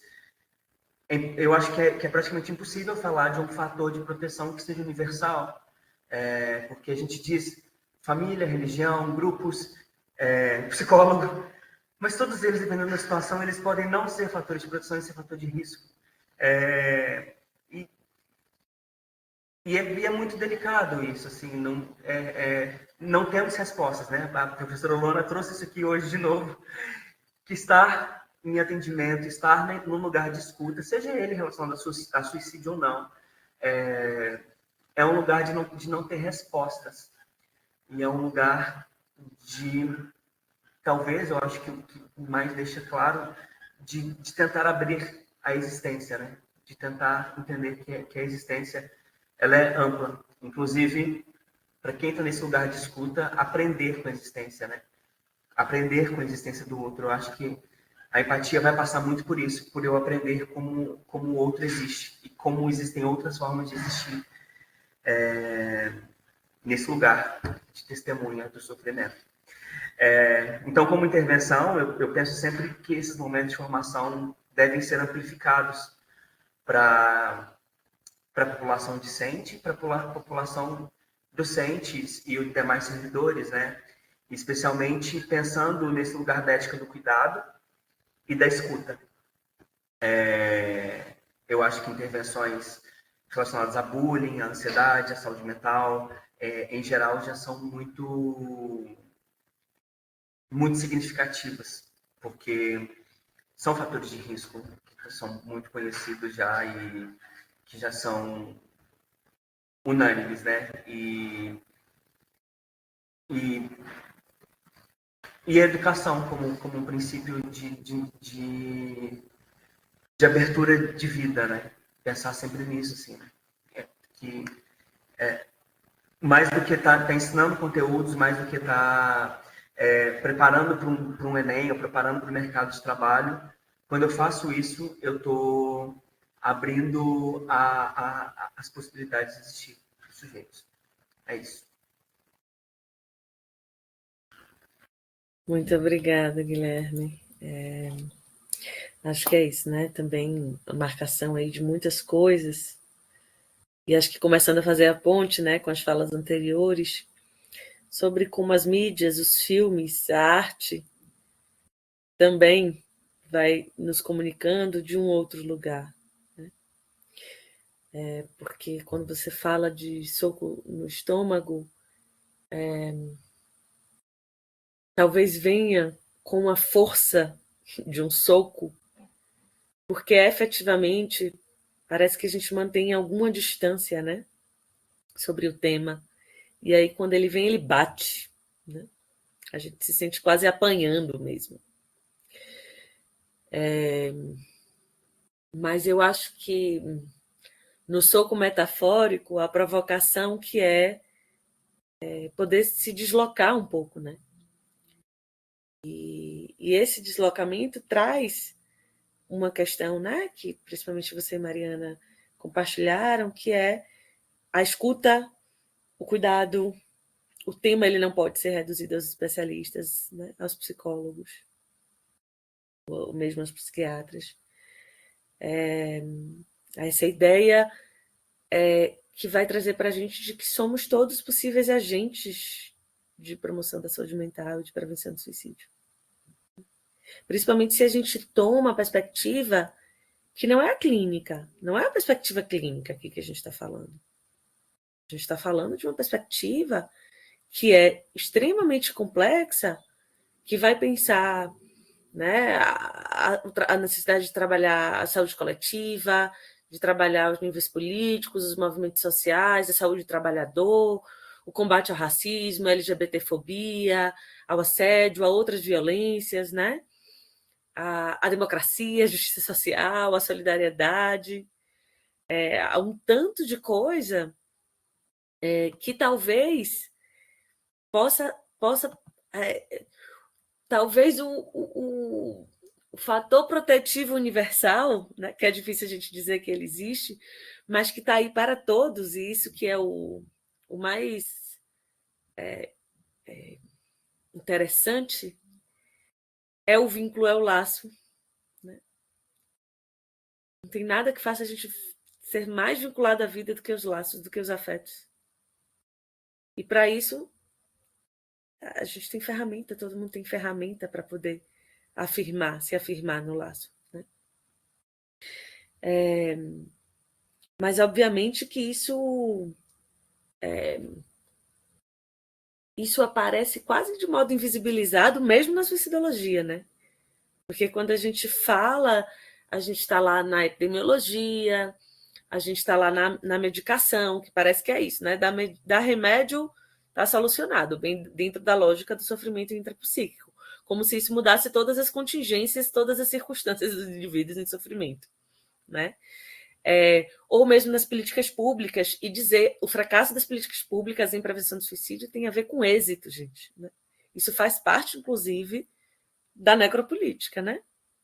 E como o Guilherme lembrou, é isso, as pessoas também são suicidadas pela sociedade. Né? E nesse caso, né, pensando aí, os sujeitos empurrados para o precipício, né, abandonados, excluídos, violentados, violados, negligenciados, enfim, desvitalizados, né? É isso. O Estado não precisa sujar suas mãos de sangue, né? Basta empurrar para o precipício. Então, acho que a gente nunca pode perder isso de vista, e não que aqui a gente esteja completamente desresponsabilizando o sujeito sobre, né, os seus caminhos, mas é pensar que os caminhos e que as escolhas elas são feitas na relação, nas inter-relações. Né? Então, poder ficar com essa ideia, acho que é poder se apropriar de muito, né? Assim, acho que e acho que marcaria mais, né, essa ideia fanoniana do ser e do não ser. Não à toa essa ferramenta da interseccionalidade para entender a quem a gente reconhece como sujeito digno de direito, né? Ou de ser humano mesmo, quem a gente desumaniza a ponto de não só não sofrer pelas mortes, mas aplaudir essas mortes, né? Porque de alguma maneira é isso. Seja no homicídio, seja no suicídio, de alguma maneira essas mortes também vão respondendo a determinados interesses políticos, que é um apagamento de determinadas vidas, né? A gente não pode achar que esse imperativo da vida e da repicracia está para todos, né? A gente sabe que existe uma elitização aí dos discursos, dos mecanismos, dos dispositivos, e que a gente precisa estar muito atento, seguir muito atento, né? A isso tudo. Então, muito obrigada, Guilherme, assim, pela partilha. Vi que Morgana abriu a câmera. Você quer falar um pouquinho com a gente, Morgana? Então, boa tarde, pessoal. Eu peço desculpas que eu só cheguei agora há pouco porque a gente estava sem internet e daí, infelizmente, não tem como participar, né?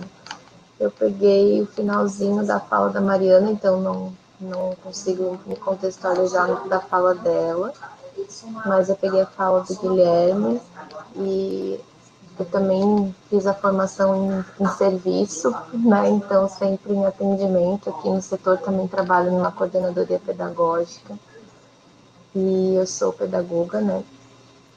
Assim, eu busquei fazer um texto para atender a questão da avaliação, né? Eu entendo que é uma proposta de intervenção e tal. Eu fiz esse texto, não sei se eu leio o texto, se eu falo sobre ele, né? Eu confesso que eu tive um pouco de dificuldade para escrever, porque fazia tempo que eu não fazia uma atividade escrita, né? Apesar de gostar muito de escrever, fazia tempo que eu não fazia.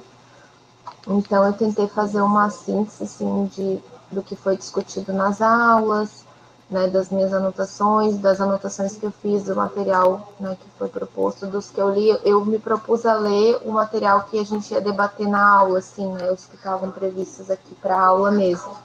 O material complementar eu não li, mas eu vi os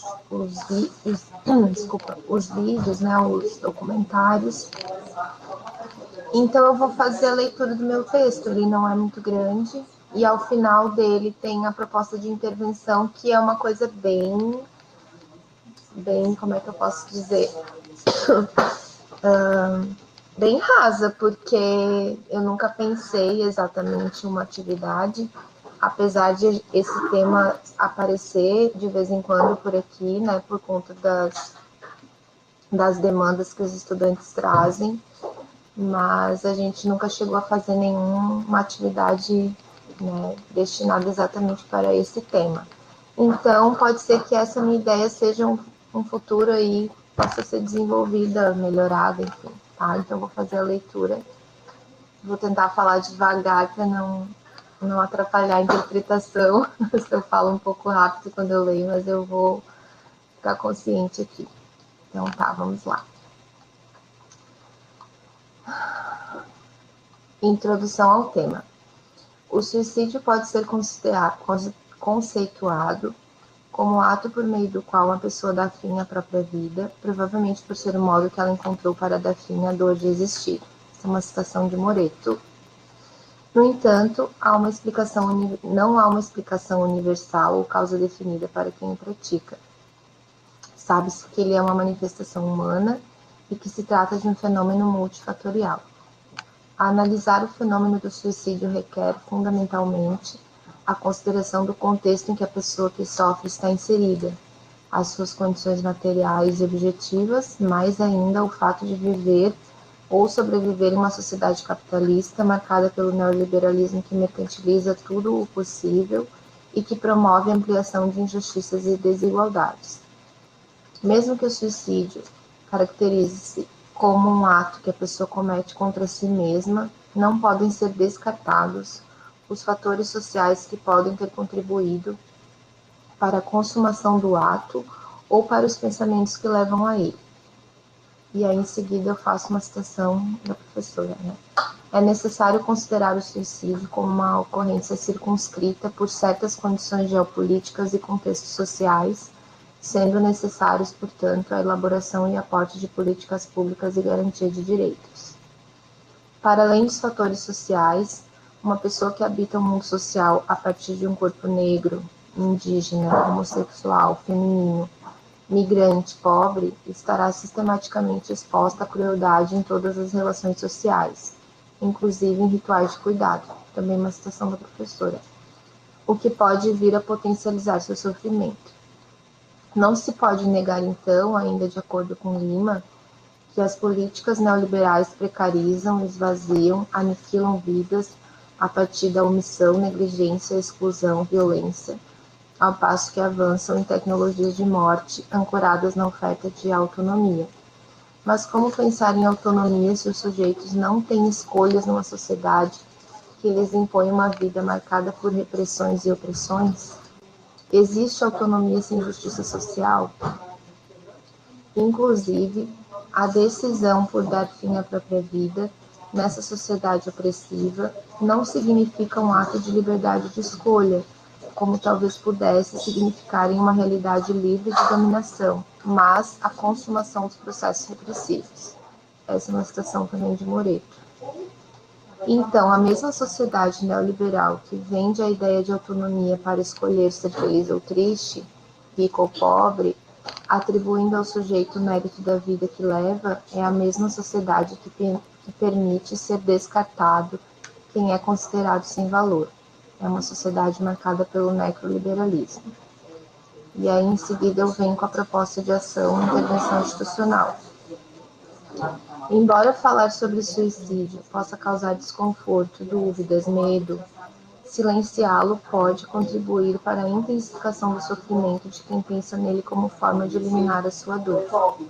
Falar sobre os fatores relacionados ao suicídio requer coragem e disponibilidade para reconhecer e, em alguns casos, enfrentar as dificuldades associadas ao problema.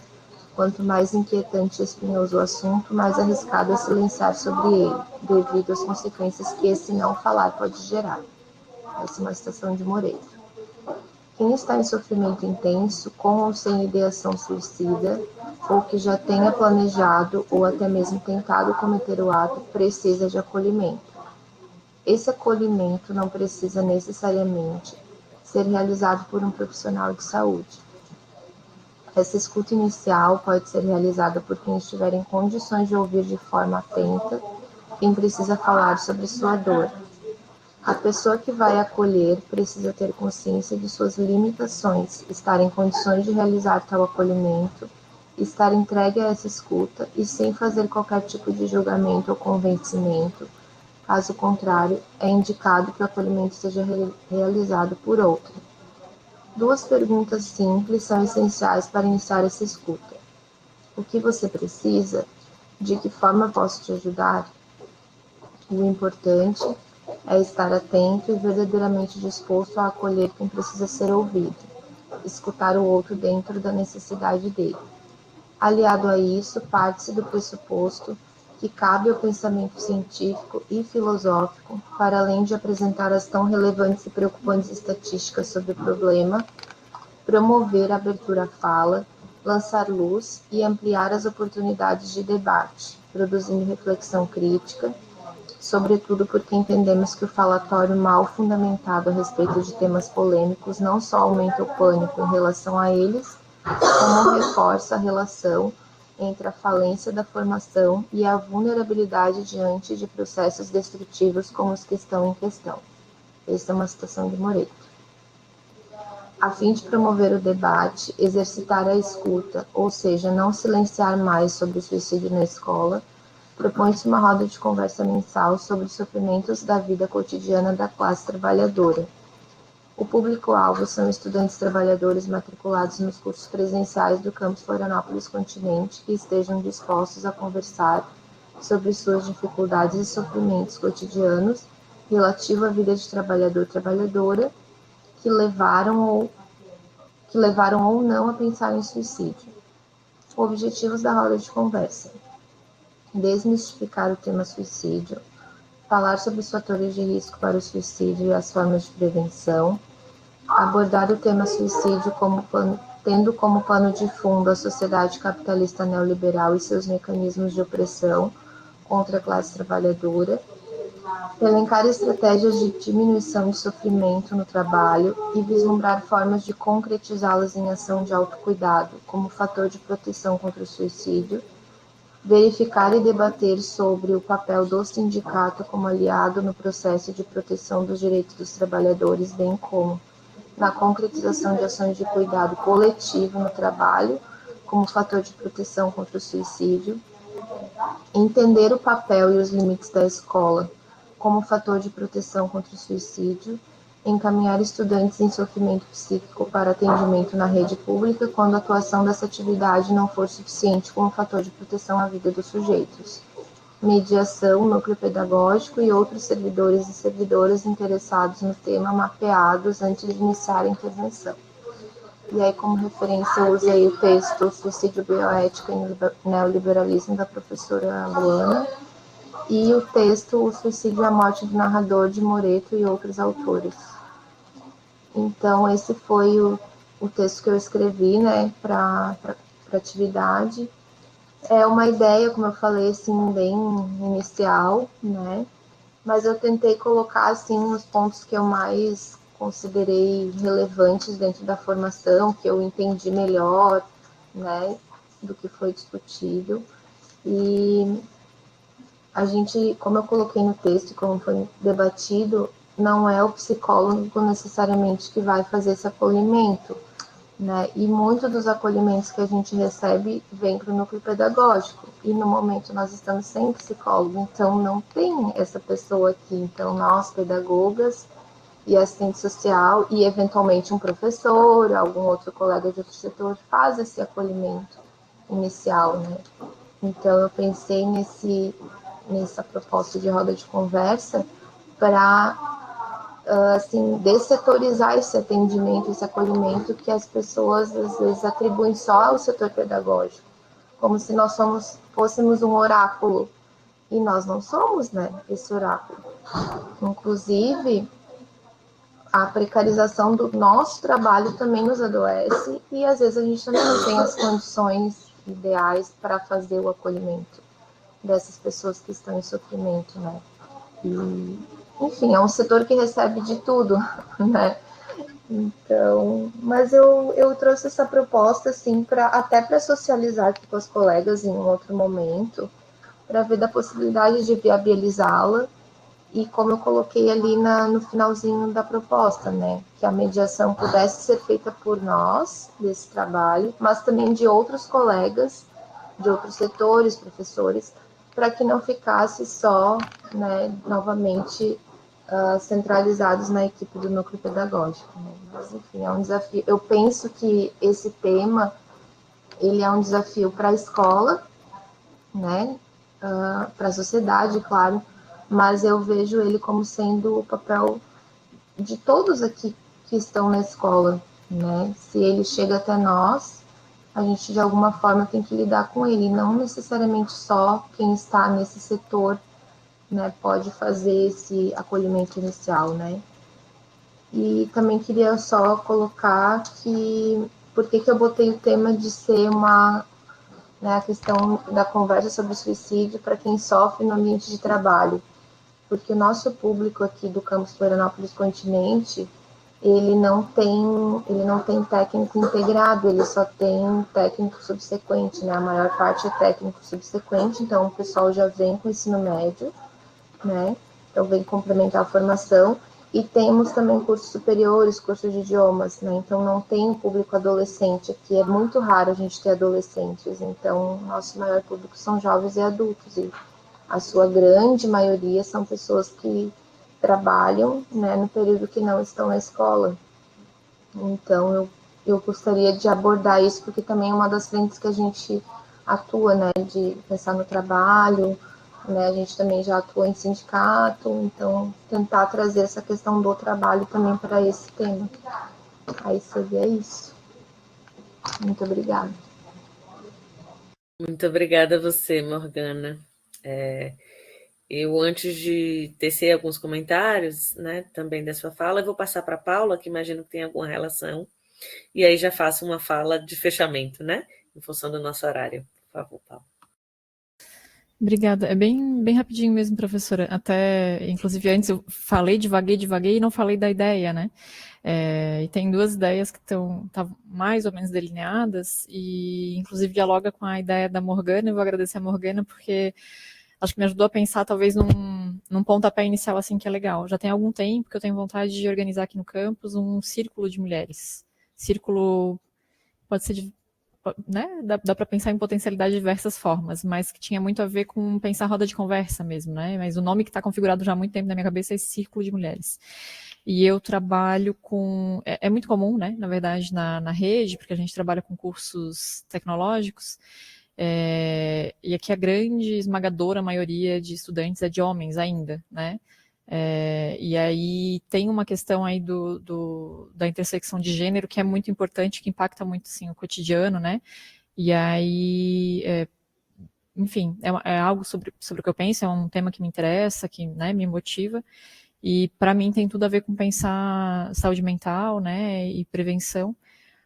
Mas assim, talvez tem uma outra ideia também que era pensar talvez o desenho de um cine debate, mas que talvez, né, ficasse mais ligado aí talvez com o tema da prevenção ao suicídio, mas enfim, acho que eu estou mais inclinada a pensar, enfim, acho que não consigo ver uma coisa desligada da outra, assim, né, desconectada. Mas, enfim, só para compartilhar de maneira bastante breve. E aí, só queria aproveitar e citar, acho que foi o Guilherme acabou me lembrando muito disso, só contar uma pequena anedota, curiosidade, notícias, né? Tem um camarada, vou chamar assim, aí de São Paulo, de Guarulhos, o Chavoso da USP. Não sei se vocês já ouviram falar dele, Thiago Chavoso. Ele é formado em ciências sociais, ficou conhecido no meio da internet a partir de um relato, enfim, sobre a vivência dele na universidade. Ele é um homem negro periférico, né? E ele foi... Por que eu estou trazendo ele aqui? Porque ele está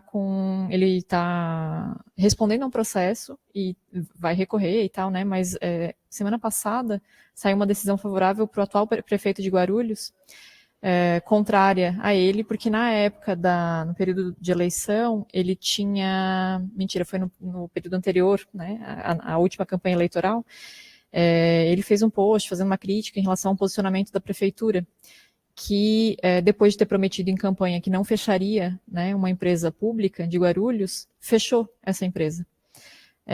E aí, uma semana depois do encerramento das atividades da ProGuaru, um antigo servidor daquela instituição se suicidou, e aí ele fez um post, né, ele tem uma atuação política bastante importante, assim, e ele fez um post a respeito, falando tal, e aí ele menciona no post que o prefeito teria contribuído né, teria ajudado a suicidar aquele homem e tal, né, e aí ele está sendo processado, enfim, está recorrendo, está toda uma moção, assim, né, em um determinado campo, numa bolha, né, da internet, em virtude disso, mas achei importante situar, e aí eu fiquei também pensando, assim, né, o processo é por injúria e difamação, e ele foi condenado, por enquanto, a pagar, acho que são 10 salários mínimos, assim, uma coisa irreal, né, pensando no descompasso entre um jovem periférico, que hoje é formado, mas continua sendo uma pessoa periférica, e um prefeito de Guarulhos, né, numa metrópole como essa. E aí eu fiquei pensando, mas, enfim, além do caso em si, e da relação com a questão do sofrimento sociopolítico, né, mais do que necessariamente intrapsíquico, né, ou, enfim, tudo isso, fiquei pensando em como deve mover também, aí é só uma conjectura da minha parte, né, esse prefeito que moveu a ação, e aí o quanto que o argumento ele também é muito moralista, né, do ponto de vista assim, tipo, eu não estou sendo acusado de qualquer coisa, estou sendo acusado de ter contribuído para a morte de alguém, né? Eu estou sendo acusado, entre aspas, de ter matado alguém. E aí como isso pega e como até, né, por uma presença ainda muito individualizante, né, do aspecto da saúde, como que se retiram essas responsabilidades, assim, né? Enfim, só isso. Obrigada, Paula. Eu vou pedir 3 minutinhos, eu sei que a gente já está no horário, mas só, né, fazer uma fala de encerramento e, ao mesmo tempo, né, poder comentar um pouco sobre o que Morgana e Paula trouxeram agora. Essa frase que apareceu já a segunda vez hoje, né? Existe autonomia sem justiça social. Acho que essa é uma das frases para a gente poder ficar aí, né? Seguir trabalhando. Acho que o mais importante das provocações é a gente seguir em trabalho, né? Porque a resposta faz também a gente paralisar, né? Achar que a gente já achou o caminho. E acho que são perguntas como essas que vão reger mesmo essas ações, essas propostas e ações de intervenção institucionais. É muito bacana, Morgana, você poder aplicar, né, essa ideia de que, bom, se não são só os psicólogos que devem escutar e acolher, a gente precisa pensar num fluxo, né, de acolhimento que envolva toda e qualquer pessoa, ou pelo menos muitos dos servidores, e de uma escuta desse lugar, né, assim, o que você precisa, de que forma eu posso te ajudar, de uma escuta que né, sensível ao outro. E junto com isso, essa roda de conversa, né, mensal, que seria também muito bacana poder pensar nesses tantos aspectos que envolvem os estudantes trabalhadores, né, os aspectos, inclusive, que podem potencializar o sofrimento deles dentro e fora da instituição, inclusive com possibilidade de encaminhamento para a rede externa quando for necessário, né? E para isso é muito importante ter um mapeamento da rede, do território, né, dos caminhos aí, para ampliar esse repertório. E teve algo que você trouxe, Morgana, que eu acho que é muito importante também, além né, desses outros aspectos, também é preciso tentar garantir uma promoção à saúde aos servidores, aos trabalhadores, né? Porque senão quando a gente consegue falar de saúde mental e prevenção do suicídio, a gente está pensando sempre no corpo discente. É onde a gente consegue avançar ali ou aqui. Mas poder mesmo pensar desses outros lugares, né? Assim, como é que está a saúde mental de cada um de vocês, né? É isso, assim, como se deixar tocar por essas vias de cuidado. Porque vocês estão sempre cuidando, né? Poder fazer uma inversão um pouco dessa lógica. E muito massa também, né, Paula, quando você traz a ideia de círculo de mulheres, do Cine Debate, porque isso também faz menção àquilo que a gente falou sobre a arte. Então, a arte aí como promotora da saúde mental, de narrativas possíveis, né? Que eu acho que é um pouco do que a gente fez aqui junto, né? Assim, de produzir saúde de alguma maneira, de tecer junto modos de afirmar politicamente a vida. E é nesse sentido que eu saio muito feliz daqui hoje, assim, entendendo de que foi um bonito trabalho e muito desejosa que a gente possa seguir trocando de uma maneira ou de outra, né? Então, tem aí meu e-mail, minha rede social, fico mesmo na torcida para que a gente tenha muitas outras formas de trocar. E muito, muito agradecida, assim, né? Por cada um, assim, que acompanhou, que atravessou junto, que contribuiu, né? Que compartilhou das experiências. Acho que é isso, né? O lugar de provocação, de inquietação, para mim, passa pelo fortalecimento dessa troca, assim, dessa interlocução. Isso, para mim, é a parte mais rica, né, desse trabalho. Então, agradecer muito mesmo a cada uma. Agradecer a professora Eliane mais uma vez pela confiança, pela parceria. A Janaína, né, que foi a psicóloga parceira querida também, que fez essa ponte. A Jefferson, a Bianca, a André e todos os outros intérpretes, né? É isso, sou só gratidão. Não se percam de mim. Estarei lendo os textos de vocês nos próximos dias. Também fico aguardando para quem não mandou ainda. E é isso, recebam meu enorme abraço. E até. Obrigada. Tchau, gente. Cuidem-se. Muito obrigada. Obrigada.